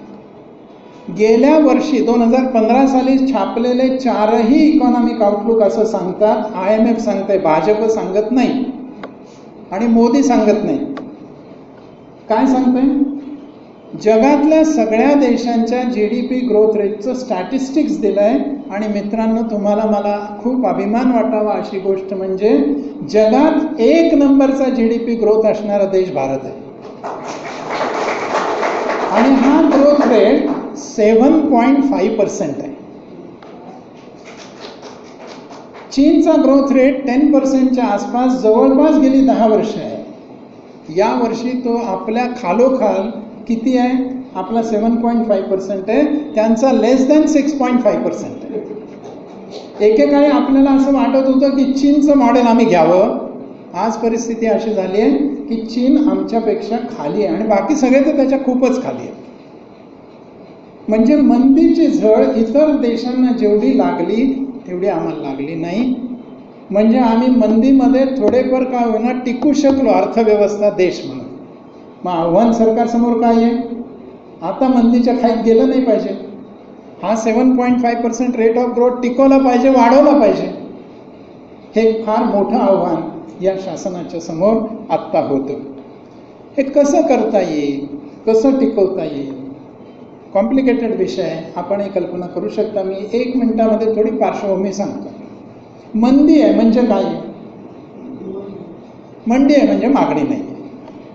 इतकं सोपं. त्या थेरॉटिकल डेफिनेशनमध्ये जाऊया नको आपण. आपल्याला जे समजतं ते खरं. मंदी आहे म्हणजे काय? जगात मागणी नाही आहे. मित्रांनो, मला सांगा, मागणी न येण्याची 2 कारणं आहेत. पहिलं कारण काय? गरज नाही म्हणून मागणी नाही. हे पहिलं कारण आहे. असं झालंय, जगात गरजाच संपल्या म्हणजे हे कारण काही लागू होत नाही. मग दुसरं कारण काय आहे? क्रयशक्ती नाही आहे म्हणून मागणी नाही आहे. Since there is no purchasing power with the people, they are not able to place the demand in the market. मग जर आम्हाला मंदी घालवायची असेल तर मागणी आणावी लागेल, आणि मागणी आणायची असेल तर आम्हाला काय करावं लागेल? लोकांच्या हातात क्रयशक्ती द्यावी लागेल, म्हणजे खिसा भरावा लागेल, पैसे खुळखुळावे लागतील. असं जर लिंक एकदा डोक्यात आली तर मंदी हटवण्यासाठी आणि अर्थव्यवस्थेची प्रगती चालू ठेवण्यासाठी काय करायला लागेल? क्रयशक्ती वाढवावी लागेल, मागणी वाढवावी लागेल. चीन कोलॅप्स झाला याचं मुख्य कारण त्या देशाची देशांतर्गत मागणी नाही आहे. चीनची सगळी अर्थव्यवस्था जी विकसित झाली ना, ती निर्यातीवर आधारित अर्थव्यवस्था झाली. त्यामुळे जे जे निर्यात होईल ते आम्ही उत्पादन करू, अशी policy, export led growth model. आणि मग युरोप आणि अमेरिकेत मंदी आली म्हणून यांची निर्यात कमी झाली, आणि यांची निर्यात कमी झाल्यामुळे उत्पादनाची कपॅसिटी असताना, स्वस्तात उत्पादन करणं शक्य असताना सुद्धा चीन मागे पडला, कारण देशांतर्गत मागणी नाही. ह्याचा धडा घेऊन आम्हाला काय करावं लागेल? आम्हाला देशातली मागणी वाढवावी लागेल, म्हणजे आमच्या देशातला रेट ऑफ ग्रोथ टिकवून धरता येईल, वाढवता येईल. मला वाटतं सैद्धांतिक पार्श्वभूमी सगळ्यांच्या डोळ्यासमोर आली. आता हे करण्यासाठी या बजेटमध्ये काय केलंय का? जरूर केलंय. 2-3 गोष्टी फक्त आपल्याला सांगतो. पहिली गोष्ट, अर्थव्यवस्थेतली मागणी टिकवण्यासाठी जो पैसा खेळवायचा आहे बाजारात, त्याच्यासाठी 2 क्षेत्र आहेत. एक म्हणजे ग्रामीण क्षेत्र. देशातली जर 50% जास्ती जनता खेड्यात राहत असेल आणि आम्हाला मागणी वाढवायची असेल तर फक्त शहरातल्या लोकांची मागणी वाढवून भागणार नाही, खेड्यातल्याही लोकांची मागणी वाढवावी लागेल. म्हणून शेतकरी आणि ग्रामीण भाग याची मागणी वाढवण्यासाठी काय केलंय का? हा एक भाग. आणि दुसरं, लोकांच्या खिशात पैसा जावा यासाठी सरकारने इन्फ्रास्ट्रक्चरवर काही खर्च केलाय का? या 2 अंगाने आपण याच्याकडे बघू. पहिल्यांदा ग्रामीण भाग. शेतीला सिंचन. शेतकऱ्यांकडे उत्पन्न वाढवायचं असेल तर शेतीचं उत्पन्न वाढलं पाहिजे, म्हणजे शेतकऱ्यांच्या हातात पैसा येईल. आत्तापर्यंत मला सांगा मित्रांनो, सिंचन म्हटलं की आपल्या डोळ्यासमोर काय येतं? नाही, ते बाकी नका, माणसं नका डोळ्यासमोर. पद्धत काय डोळ्यासमोर येते? पद्धत डोळ्यासमोर येते ती म्हणजे मोठी धरणं बांधा, छोटी धरणं बांधा, पाट काढा, कालवे काढा, लोकांच्या पर्यंत पाणी पाठवा, म्हणजे झालं सिंचन. याच्याशिवाय सिंचन डोळ्यासमोरच नाही. पहिल्यांदा या बजेटमध्ये लॉंग टर्म इरिगेशन फंड हा नाबार्डमध्ये 20,000 कोटी रुपयांचा केला आहे. त्यातनं धरणं नाही बांधायचे आहेत मित्रांनो, ते सगळं 5 लाख शेततळी आणि विहिरींसाठी वापरायचं आहे. पाण्याचे स्रोत तिथल्या तिथेच निर्माण करायचं आणि तिथेच त्यांचा वापर करायचा. ही जी आपल्याकडे जुनी चालत आलेली पद्धत आहे तिचं पुनरुज्जीवन करण्याचा एक नर्मदा प्रकल्प करायचा आहे. 2-2 दशकं झाली, अजून प्रकल्पच होत नाही. विस्थापित होत आहेत, खर्च होतोय, फायदा होत नाही. सरकारने खर्च केला की नाही केला? फायदा झाला का? आता काय केलंय? मी एक उदाहरण सांगतो, सोपं उदाहरण आहे. जालना नावाचं एक शहर आहे, आपल्याला माहिती असेल. जालन्यामध्ये पूर्वी एक तिथे प्रचंड मोठं, म्हणजे जालना इतकं श्रीमंत शहर आहे, आपल्याला कदाचित ऐकून माहिती असेल, बांधकामासाठी लागणारं स्टील तिथे फार मोठ्या प्रमाणावर तयार होतं. प्रचंड पैसा जालन्यामध्ये आहे आणि प्रचंड पाण्याचं दुर्भिक्ष आहे. पैसा पिता येत नाही ना शेवटी, वापरता येत नाही ना शेवटी. 8-8 दिवस पाणी नाही मिळत. गेल्या वर्षीपासून 2 वर्ष पाण्याचा दुष्काळ आहे. काय केलं त्या लोकांनी? लोक एकत्र आले आणि असं म्हणाले की आपल्या गावाला पाण्याचा दुष्काळ काही 5-50 वर्षापूर्वी नव्हता, आता आला. तेव्हा का नव्हता? तर आपल्याकडे एक भलं मोठं गाव तळं आहे, तलाव आहे. त्या तलावात जिवंत झरे होते आणि त्याच्यातनं पाणी आपल्या सगळ्या शहराला मिळत होतं. चला बघूया तो तलाव कुठे आहे. तो तलाव सगळा कचऱ्याने भरून गेलेला होता, कारण तलावातनं पाणीच काढणं आणि उपसणं नव्हतं. सगळ्यांनी असं ठरवलं उपसून तर बघूया, आणि तो सगळा तलाव साफ केला. जितका खाली जाता आणि शक्य होतं तितका खाली गेल्यानंतर लक्षात असं आलं की त्यातनं जिवंत झरे आले आणि आज तो तलाव भरून त्यातनं पाणी शहराला मिळू शकत आहे. आत्ताची घडलेली गेल्या वर्षीची ही घटना आहे. जिवंत झरे आपण कुठल्याही डोंगरावर गेलो मित्रांनो ट्रेकिंगला वर पाणी असतं का? आम्ही जर त्याचा उपसा केला नाही, आम्ही जर त्याचं मेंटेनन्स केलं नाही, तर हे पाणी असून उपयोगात येणार नाही. 5 लाख शेततळी आणि विहिरी यासाठी 20,000 कोटी रुपयांची तरतूद मला असं वाटतं जलयुक्त शिवार महाराष्ट्र शासनाने सुरू केलं. काय त्याचा अर्थ? याचबरोबर 10 लाख कंपोस्ट खड्डे यासाठी हे 20,000 कोटी आहे. दुसरी शेतकऱ्यांची अडचण ती म्हणजे शेतीमालाची विक्री. ही विक्री जर नीट झाली, आत्ता काय होतं आहे, जेव्हा उत्पादन आहे तेव्हा भाव नाही, जेव्हा भाव आहे तेव्हा माल नाही. याचं कारण एक असं आहे की विक्री करण्याची जी पद्धत आहे, आत्ता सगळी विक्री करण्याची पद्धत ही आमच्या त्या कृषी उत्पन्न बाजार समितीच्या माध्यमातून आहे. त्याच्यामध्ये काही गैरप्रकार आहेत, काही अडचणी आहेत.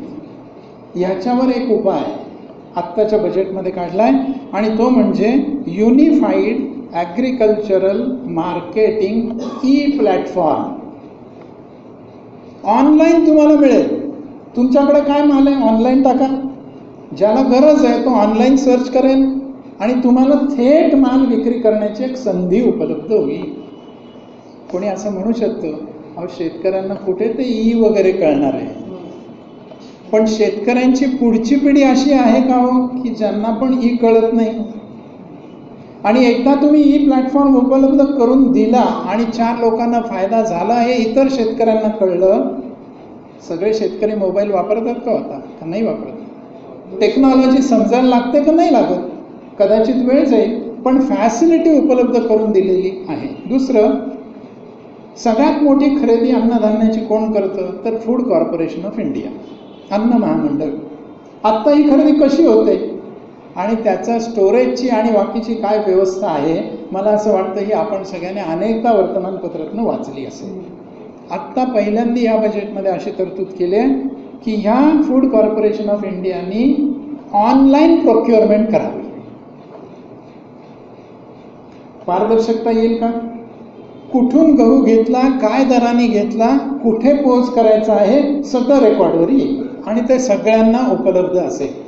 तिसरी गोष्ट केली आणि ती मला वाटतं खूप चांगली आहे, जी अन्न प्रक्रिया केलेले उत्पादन आहेत, प्रोसेस्ड फूड,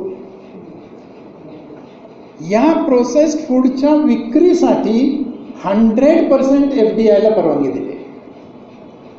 मित्रांनो लक्षात घ्या, फूड प्रोसेसिंगसाठी FDI नाही आहे. फूड प्रोसेसिंग ह्या देशात होईल आणि ज्यांनी फूड प्रोसेसिंग करून काय जे निर्माण केलं असेल, टोमॅटो केचप केला असेल वगैरे, ते विकण्यासाठी 100% विदेशी कंपन्यांना परवानगी दिलेली. काही परिणाम होईल? मला असं वाटतं प्रचंड मोठा परिणाम होण्याची शक्यता आहे. मी एक उदाहरण सहज जाता जाता देऊन टाकतो, आमच्या जिल्ह्यातले ते सांगतो. आपण सगळेजण काय करतो? टोमॅटो केचप हा पदार्थ आपल्या सगळ्यांना माहिती आहे. हिंदुस्तान लिव्हरचा किसान, घरी गेल्यावर जरा बाटली काढा आणि खालचं रॅपर बघा, तिथं लिहिलेलं आहे मार्केटेड बाय हिंदुस्तान आणि खाली लिहिलं आहे मॅन्युफॅक्चर्ड बाय.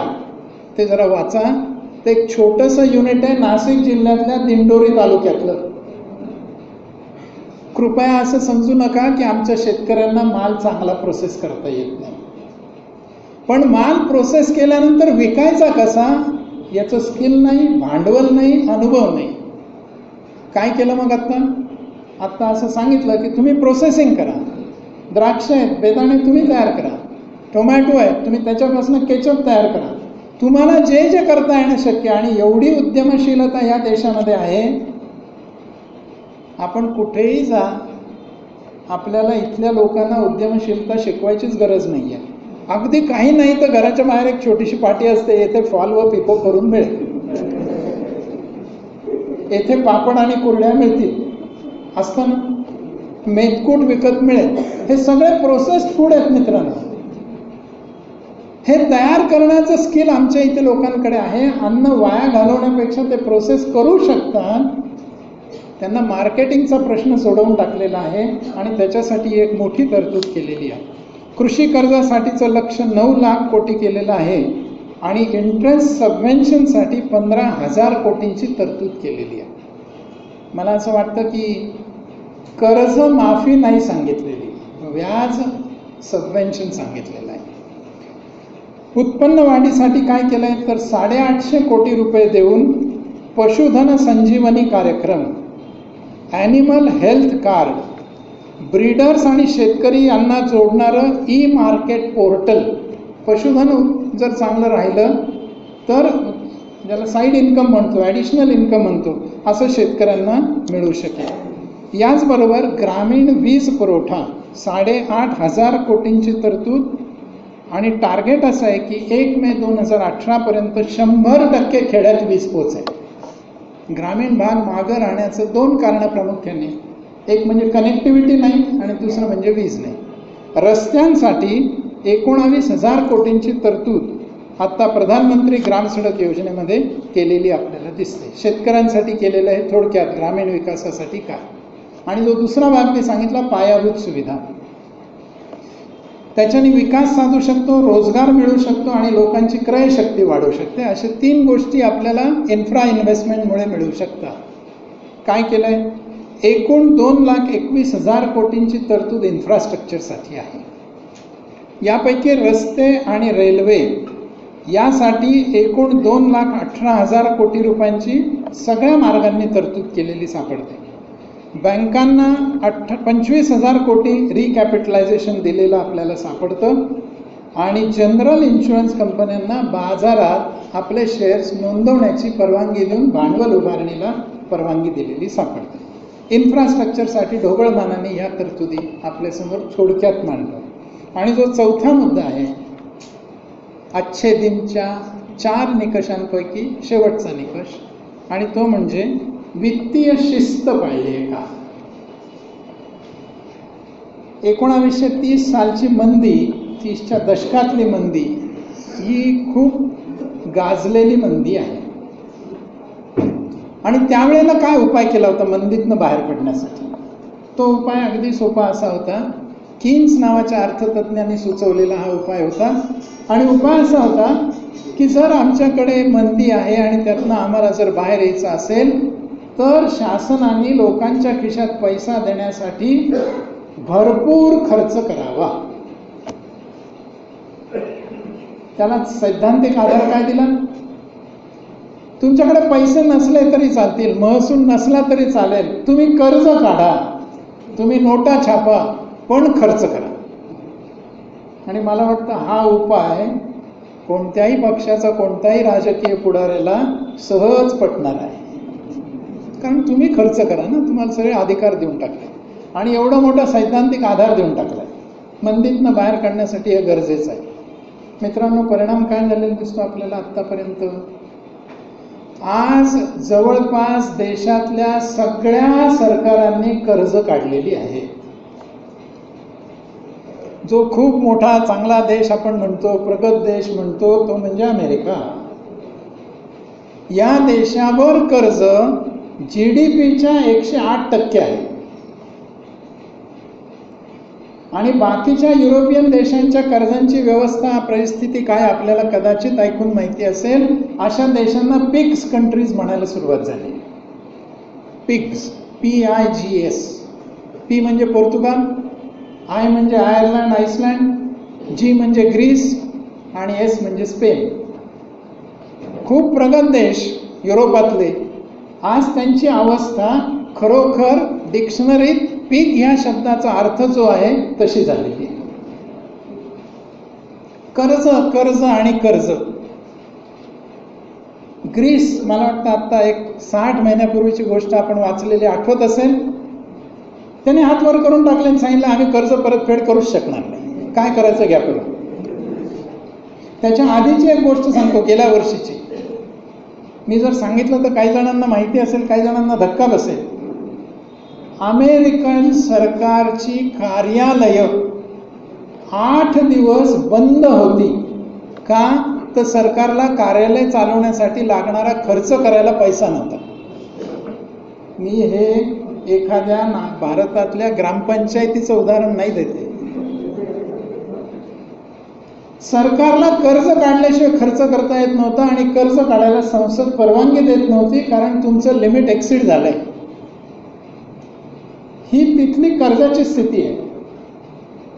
आमच्या देशात कर्ज आहे, पण मित्रांनो ते GDPच्या 40% कमी आहे. आत्ता मंदी आहे, आम्हाला ग्रोथ रेट टिकवायचा आहे, सगळं जग म्हणतंय सरकारने खर्च वाढवावा, असं अनुकूल वातावरण असताना सुद्धा अर्थमंत्र्यांनी कर्जाची रक्कम गेल्या वर्षीपेक्षा वाढवलेली नाही. जरी 1,07,000 कोटीचा बोजा आला, जरी 7 लाख कोटीचे बँकाचे NPAs असले आणि त्यांना मदत करायची असली, तरी सुद्धा आर्थिक शिस्त पाळण्याच्या दृष्टीने 5,33,000 कोटी रुपयांचं फक्त कर्ज म्हटलेलं आहे. हे कमी नाही आहे कर्ज. 19,78,000 कोटीचा खर्चाचा अर्थसंकल्प आहे. 19,78,000 कोटीपैकी 5,33,000 कर्जाचे आहेत मित्रांनो. म्हणजे 1/4 पेक्षा जास्ती कर्ज घेऊन शासन हे करणार आहे. पण गेल्या वर्षाच्या तुलनेमध्ये हे प्रमाण वाढलेलं नाही. ही चांगली बाब आपल्यासमोर ठेवायची आहे. त्यामुळे तूट गेल्या वर्षी 14-15ला जी 2.9% होती, ती आत्ता 2.3%. महसुली तूट, वित्तीय तूट गेल्या वर्षी जी 4.1% होती, ती 3.5% पर्यंत कमी केलेली आहे.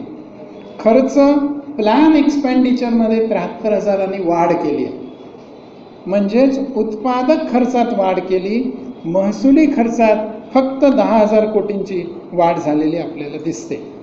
या सगळ्यांचा विचार करता वित्तीय शिस्त काटेकोरपणे पाळण्याचा प्रयत्न अर्थमंत्र्यांनी केलेला दिसतो. हे सगळं मांडल्यानंतर मग कोणीतरी असं म्हणेल की बहुतेक हा भाजपचा प्रचार करायला इथे आलेला दिसतो.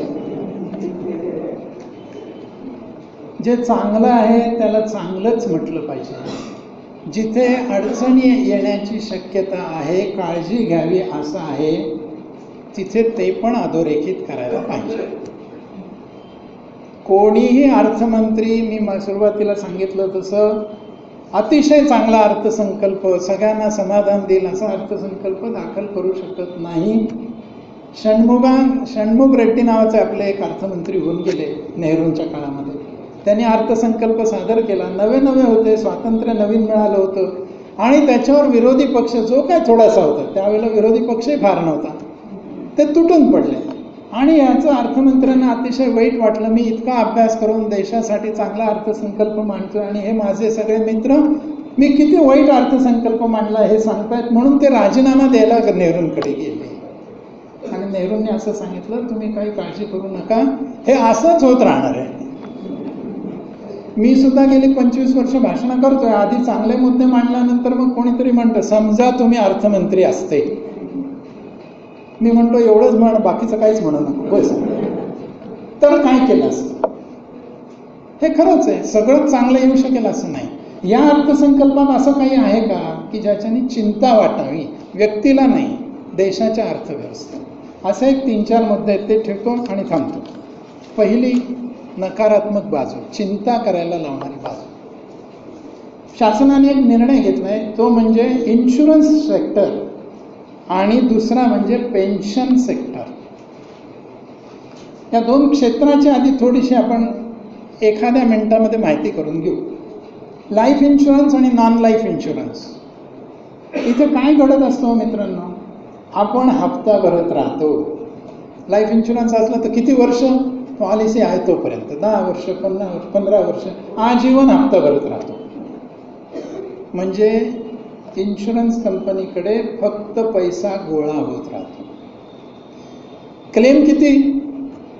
एकूण जमा झालेल्या पैशाच्या नगण्य प्रमाणात क्लेम दिले जातात. म्हणजे एवढा मोठा पैसा एवढा दीर्घकाळ इन्शुरन्स कंपन्यांकडे जमा राहतो आणि मोठा हिस्सा शासनाचा आत्ता इन्शुरन्समध्ये आहे.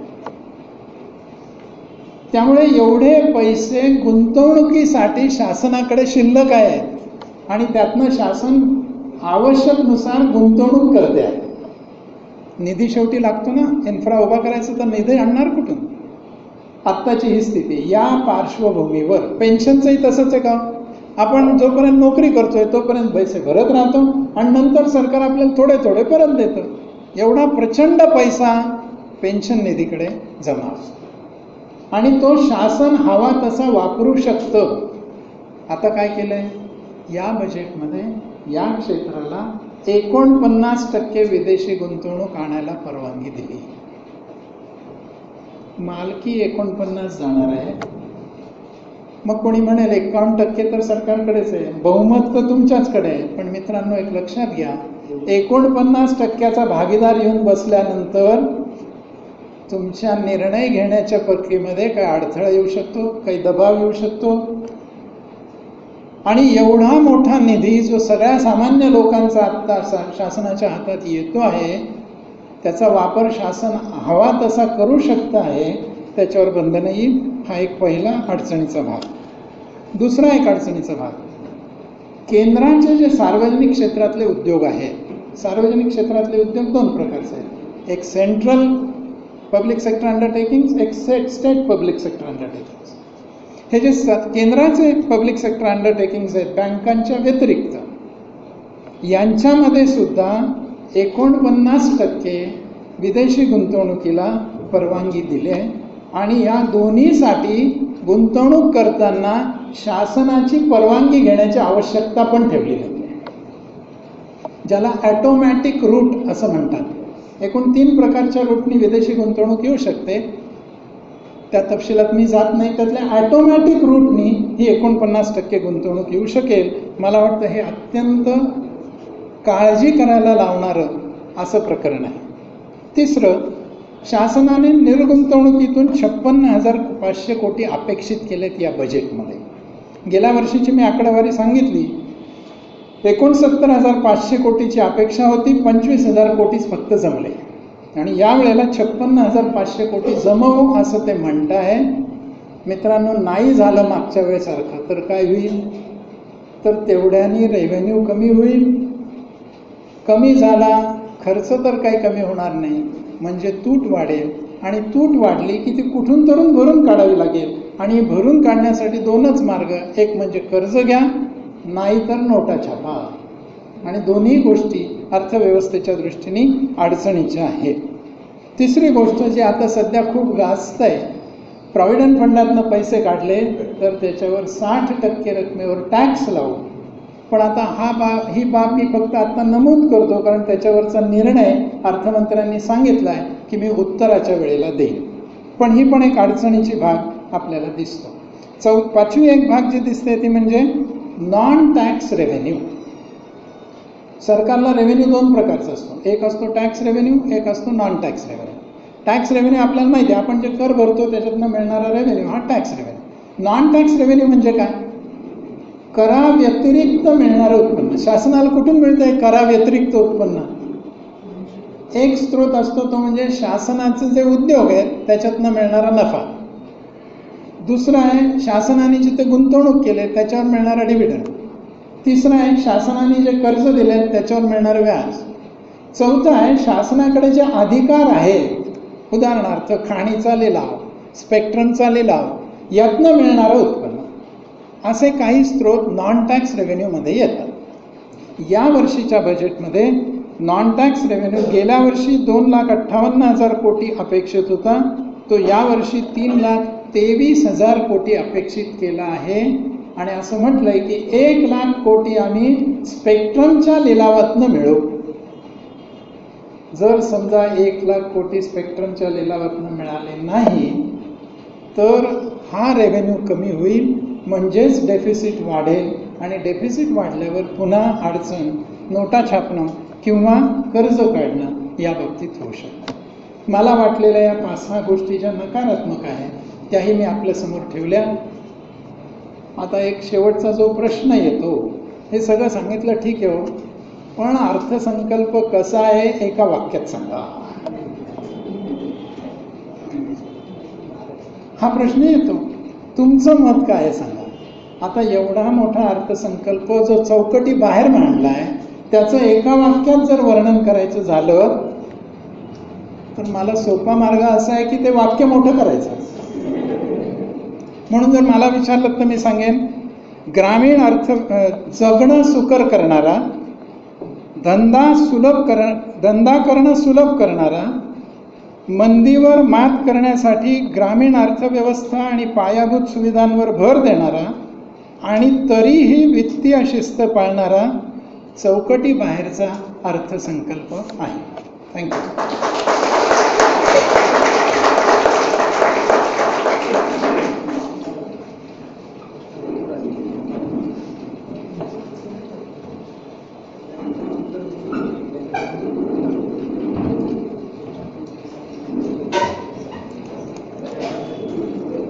नमस्कार. प्रश्न भरपूर आले. त्याचे काही गट तयार करून कदाचित काहींना एकत्रित उत्तर द्यावं लागेल. तर साधारणपणे गट सांगतो म्हणजे आपल्या प्रश्नाचं कदाचित उत्तर त्यात बसेल. बजेटवरती आहे, काही कन्सेप्च्युअल क्लॅरिटीवरचं आहे, काही टेक्निकॅलिटीज विचारणार आहे, काही खास करून शेतीचं आहे, काही अन्य आहे आणि आत्ता एका प्रश्नाचं उत्तर गोविलकर सरांनी दिलेलं आहे.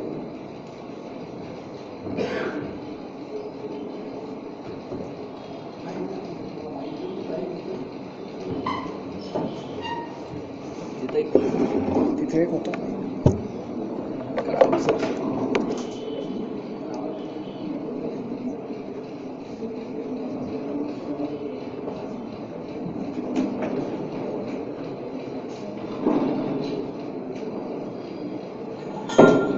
पहिली चाळणी लावून झालेली आणि आता तेवढे झाले आणि मी पण काही चाळणी लावण्याचा अधिकार वापरतो आणि ती चाळणी मी एवढीच लावणार आहे की जे अर्थसंकल्पाशी संबंधित प्रश्न नाही आहेत त्याला मी वगळेन आणि हा प्रश्न वगळतोय तो प्रश्न वाचून मग वगळेन. म्हणजे तुम्ही पण बहुतेक सहमत व्हा माझ्याशी की हा प्रश्न अर्थसंकल्पाशी संबंधित नाही. तो पहिलाच आहे. बँकांच्या सद्य एनपीएस स्थितीमधून बाहेर येण्यासाठी या पुढील काळात बँकांनी रिस्क मॅनेजमेंट कसे करावे. मला वाटतं हा प्रश्न अर्थसंकल्पाशी संबंधित नाही असं मी मानतो. कदाचित आपणही मानणार म्हणून मी बाजूला. शेतीचं उत्पन्न दुप्पट कसे होईल 5 वर्षात. आता 2% आहे ते 14% व्हावं लागेल असं समीक्षक म्हणतात. हे बरोबर आहे की अर्थमंत्र्यांनी असं सांगितलंय की आम्हाला शेतीचं उत्पन्न दुप्पट करायचं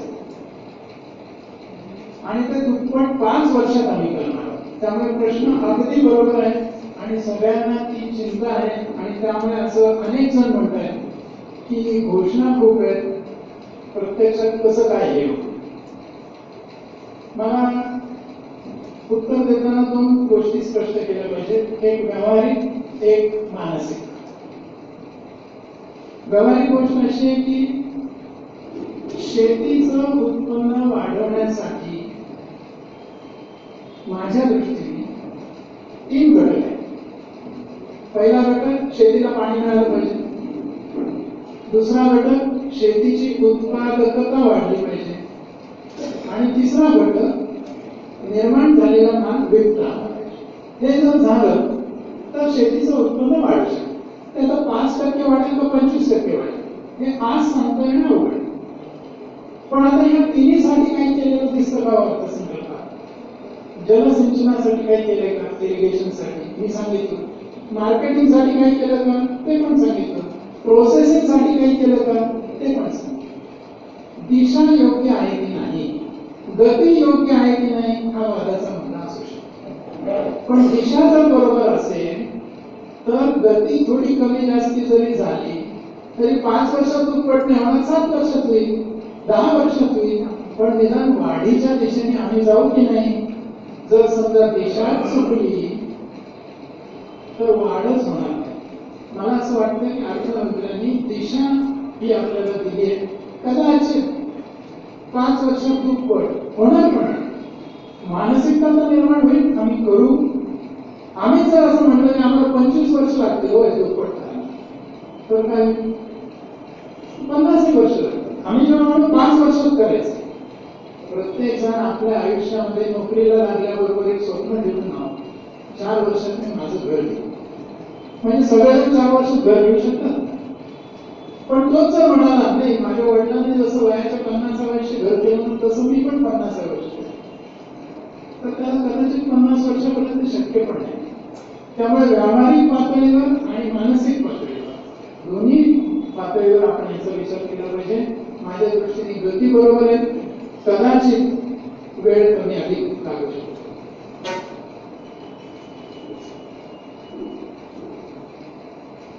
शेतकऱ्यांनी तयार केलेला माल विकण्यासाठी FDI वाले योग्य किंमत देऊन तो माल घेतील याची खात्री काय?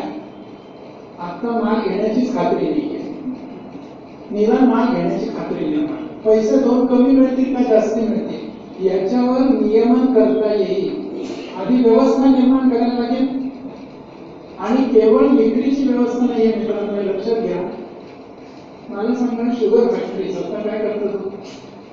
आपल्याच देशातले शेतकऱ्यांकडे जातात ना आणि सांगतात ना, तुम्ही ऊस लावा, ऊस लावायला ऍडव्हान्स घ्या, पण ऊस लावा. तुम्ही लावलेला ऊस आम्ही सगळा विकत घेऊ. योग्य भाव देतात का? पण निदान लावलेला ऊस विकत घेतात. पुढचा भाग, ऊस तोडणीसाठी मजुरांना काम मिळतं का? शुगर कारखाने चालवताना रोजगार निर्माण होतो का? वस्तूचं उत्पादन होतं का? शेतकऱ्यांनी माल तयार करावा, त्यांच्याकडे जे स्किल आहे ते वापरावं, प्रक्रिया करावी, नवीन उत्पादनं तयार करावी. याच्यासाठी जसे शुगर फॅक्टरीज तुम्हाला ऍडव्हान्सेस देत आहेत, मला असं अंदाज आहे की अशा कंपन्या तुम्हाला ऍडव्हान्स देतील की तू बाबा आम्हाला टोमॅटो केचप तयार करून दे, अग्रीमेंट कर की दर वर्षाला इतका टोमॅटो केचप तू आम्हाला देशील. कारण शेवटी त्यांनाही मार्केटिंग करून नफा कमवायचा. त्यामुळे वस्तूची उपलब्धता असणं ही त्यांची पण गरज आहे. आणि ही वस्तूची उपलब्धता छोट्या छोट्या खेड्यातून करायची असेल तर त्यांना त्या त्या ठिकाणी जाऊन व्यवस्था उभ्या कराव्या लागतील. म्हणजे कोल्ड स्टोरेजेस त्यांना करावे लागतील, लॉजिस्टिक्स त्यांना उभं करावं लागेल. आणि याचा सगळ्यांचा फायदा केवळ शेतकऱ्यांना नाही, अख्ख्या अर्थव्यवस्थेला. त्यामुळे योग्य भाव मिळेल की नाही शंका असते. पुन्हा मी सांगतो, भाव मिळेल की नाही यापेक्षा आज जो मालच प्रक्रिया होत नाहीये, आज जो शेतकरी उद्योगच करत नाहीये, तो निदान करायला तर लागेल की नाही. आता फायदा होईल की नाही. नवीन नवीन इंटरनेट आलं, घराघरात आलं. आणि मग काय सिनियर मंडळी म्हणाला की हे अजिबात घरात राहू नका, लहान लहान मुलं काय वाटते ते बघत असतात, म्हणून इंटरनेटच आणलं नसतं. काय झालं असतं? नियमन करावं लागेल, निश्चित करावं लागेल. आधी व्यवस्था उभी करायची, व्यवस्था उभी करता करताच नियमन करायचं. अशा जर पद्धतीने झालं तर मला वाटतं याचा उपयोग आपल्या अर्थव्यवस्थेला होऊ शकतो. प्रोफेशनल कोर्सेससाठी काही नवीन कर्जाची तरतूद करण्यात आली आहे का, जेणेकरून सामान्य कुटुंबातील विद्यार्थ्यांना हे शिक्षण घेणे सोपे होईल. शिक्षणासाठी खूप मोठी तरतूद केलेली आहे.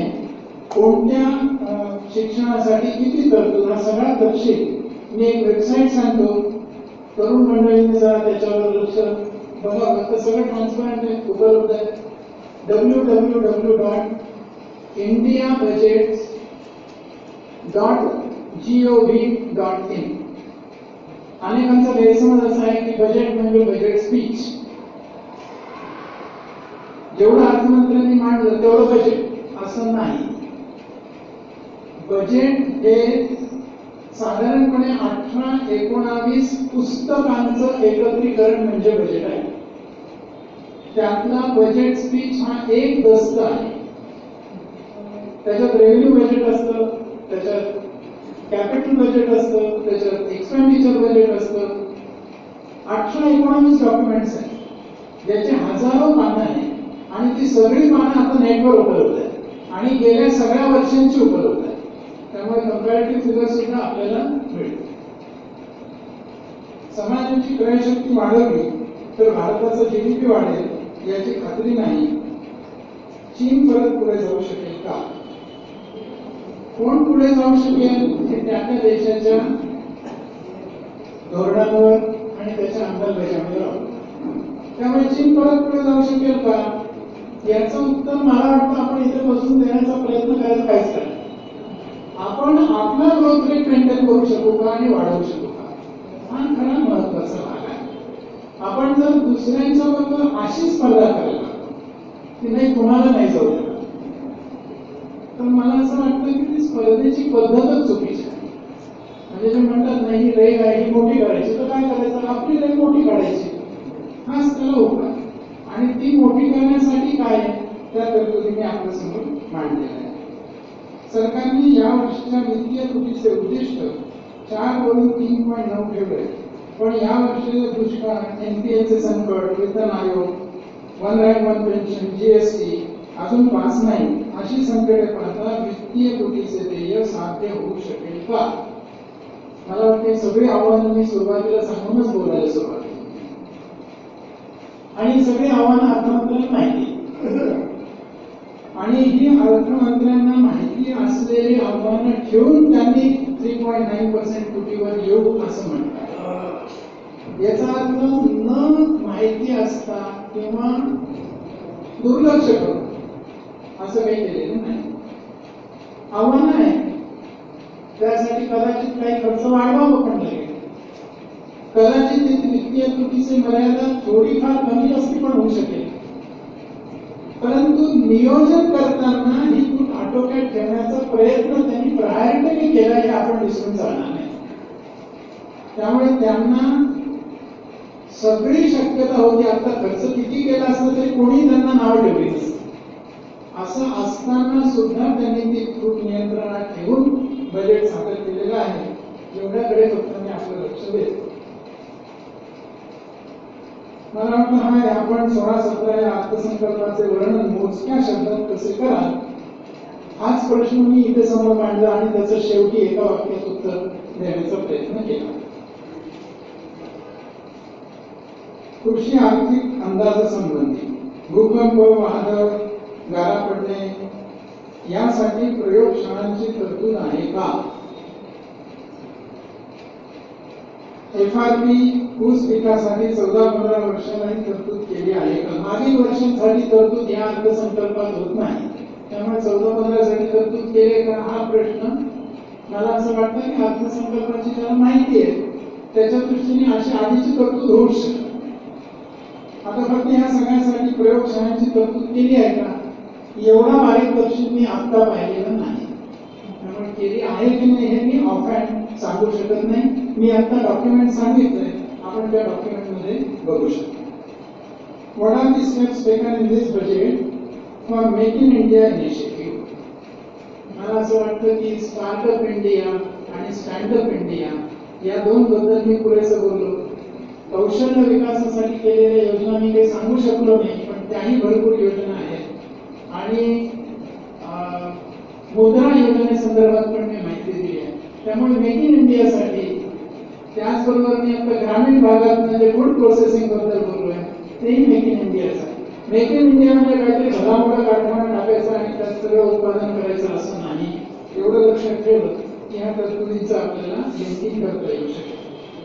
ग्रोथ रेट 7.5% हा बेस इयर चेंज केल्याने आला आहे का? Base rate change from 2004-5 to 2011-12. खूप चांगला तांत्रिक प्रश्न आहे. ग्रोथ रेट कसा काढतो? शेवटी हा दर आहे. दर म्हणजे काय?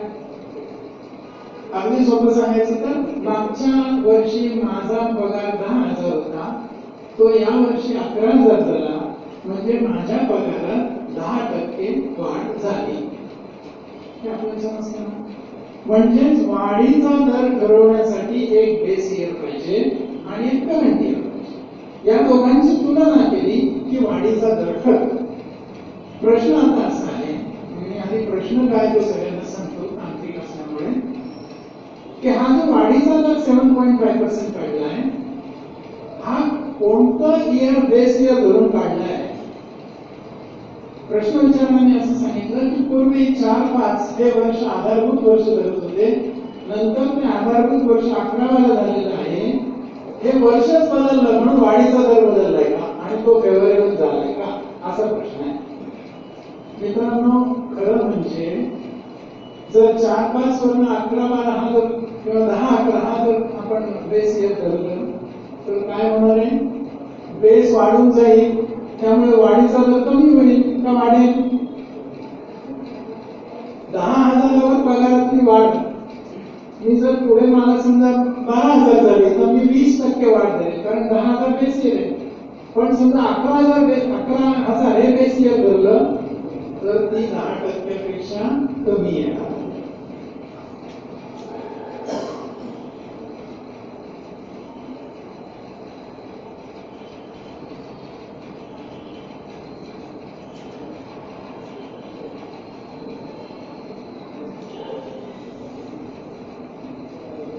टॅक्स ऑन पीएफ, मला वाटतं हे मी सांगितलंय आता बोलताना की याच्यावर अर्थमंत्र्यांनीच सांगितलंय की मी स्पष्टीकरण देईन, आणि जे आता अर्थमंत्र्यांनी स्पष्टीकरण दिलं नाही त्याच्यावर मी उगाच काहीतरी स्पष्टीकरण देण्याचं मला वाटतं निरर्थक आहे.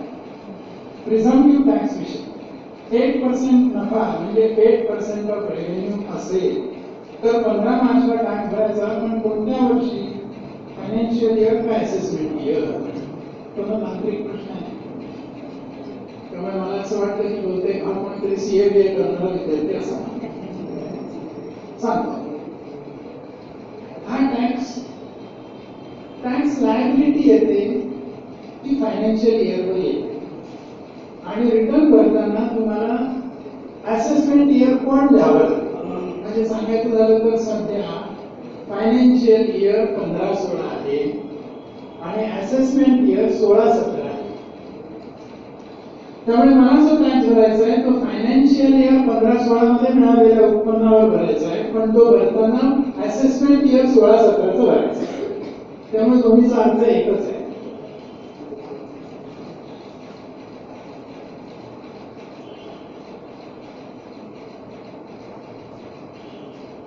MAC आणि BAC म्हणजे काय? मला वाटतं हे ज्याने प्रश्न विचारलाय त्याने थोडासा अजून अभ्यास करायला पाहिजे, कारण त्याचा पुढचा प्रश्नावरून मला पहिल्या प्रश्नाचा अर्थ कळला. तो पुढचा प्रश्न असा आहे, सध्या सेन्सेक्स वर जातो आहे तर सर हे फुगीर वाढ आहे का?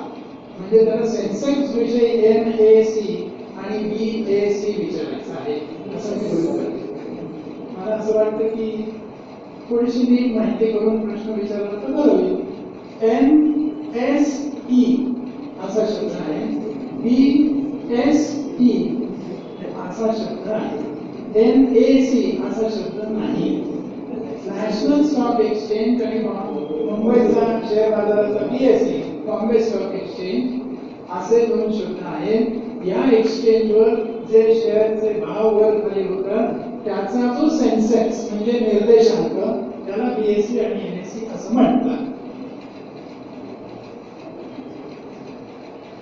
शॉक आणि लवकर येत नाही, बिझनेस कसा एका दिवसात चालू होईल हीच काळजी सगळ्यांना, आणि ही काळजी दूर करण्यासाठीच जी काही हालचाल सुरू झाली आहे ती मी आपल्या समोर ठेवली. अधिकाऱ्यांना जबाबदार धरल्यास ते सक्त नियमानुसार काम करण्याचा प्रयोग करतील व प्रश्न प्रलंबित राहतील. यावर उपाय काय? मला असं वाटतं की पुन्हा तुमच्या सगळ्यांचं लक्ष मी कालच्या आपल्या पंतप्रधानांच्या भाषणाकडे वेधू इच्छितो. खरोखर देशालक्षक भाषण होतं कालचं परवाचं. त्याच्यात त्यांनी असं म्हटलंय की तुम्ही आणि मी विरोधी पक्षांना उद्देशून म्हटलंय येऊ आणि जाऊ, पण ही ब्युरोक्रेसी इथेच राहणार आणि तिला चांगलं काम करायला वाटावं हे तुम्ही आणि मी केलं पाहिजे. पूर्वी असं होतं का की आमच्या देशात दुष्काळ पडला तर धान्याच्या गोदामाचा साठा करणाऱ्या त्या कोणीतरी धान्याची कोठार उघडून दिली होती का? त्या गोष्टी आपण वाचल्या. त्याच्यासाठी त्यांना शिक्षा झाली होती ती त्यांनी सोसली. अधिकारी हा जनतेचा सेवक आहे, फक्त नावाचा नगरसेवक नाही. ही भावना गायब झालेली आहे. शासकीय अधिकारी आणि शासकीय नोकर हे जनतेचे सेवक न राहता मालक झाले आहे, हे दुर्दैव. हे जर बदलायचं असेल तर कुठेतरी तुम्हाला रिस्पॉन्सिबिलिटी टाकावीच लागेल का वाटणे. त्यातनं काही प्रश्न निर्माण होणार आहे, असहकार पुकारणार. हे नवीन सरकार आल्यानंतर पहिल्या 3-4 वर्ष घडलेले घटना कदाचित आपल्याला आठवत असेल. जनतेची मेमरी खूप वीक असते म्हणून मी यांना आठवण देतो. वर्ष होऊन गेले या गोष्टीला. केंद्राच्या सचिवालयामध्ये रात्री 2:30-3 वाजता काही डॉक्युमेंट पेनड्राईव्ह मध्ये घेऊन जाणाऱ्या अधिकाऱ्यांना रंगेहात रात्री 2:30-3 वाजता अटक झाली. आठवते आपल्याला? सगळ्या वर्तमानपत्रात ती बातमी आली होती, टीव्ही चॅनल्सवर आली होती. कुठल्या थरापर्यंत ही नोकरशाही गेली आहे, मला वाटतं याचं एक उदाहरण आहे.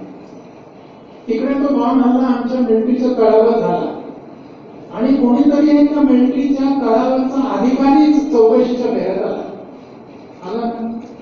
अशी माणसं थोडी आहेत, पण आहेत, आणि ती संख्या वाढते की काय अशी भीती आहे.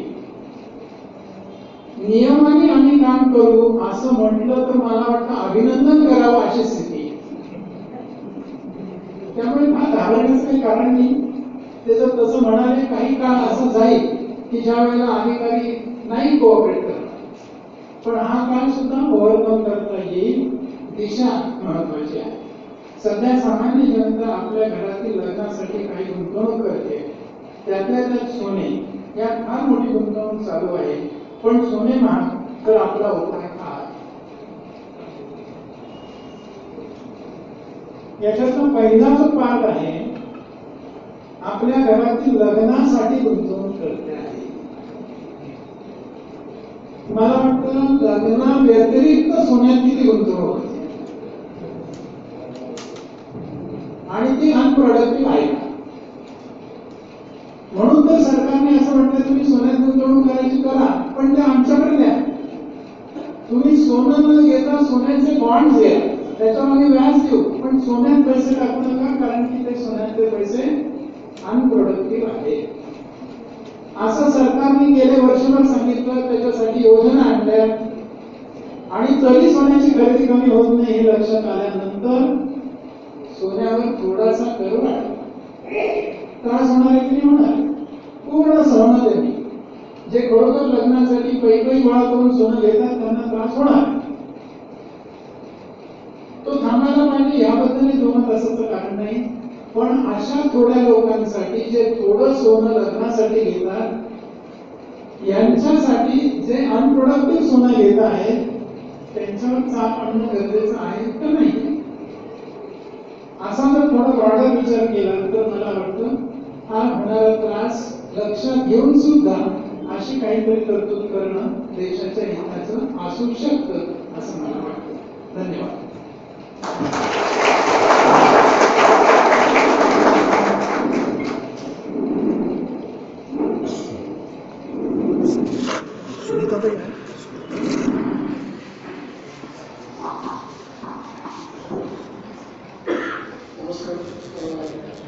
एकूण सगळा कार्यक्रम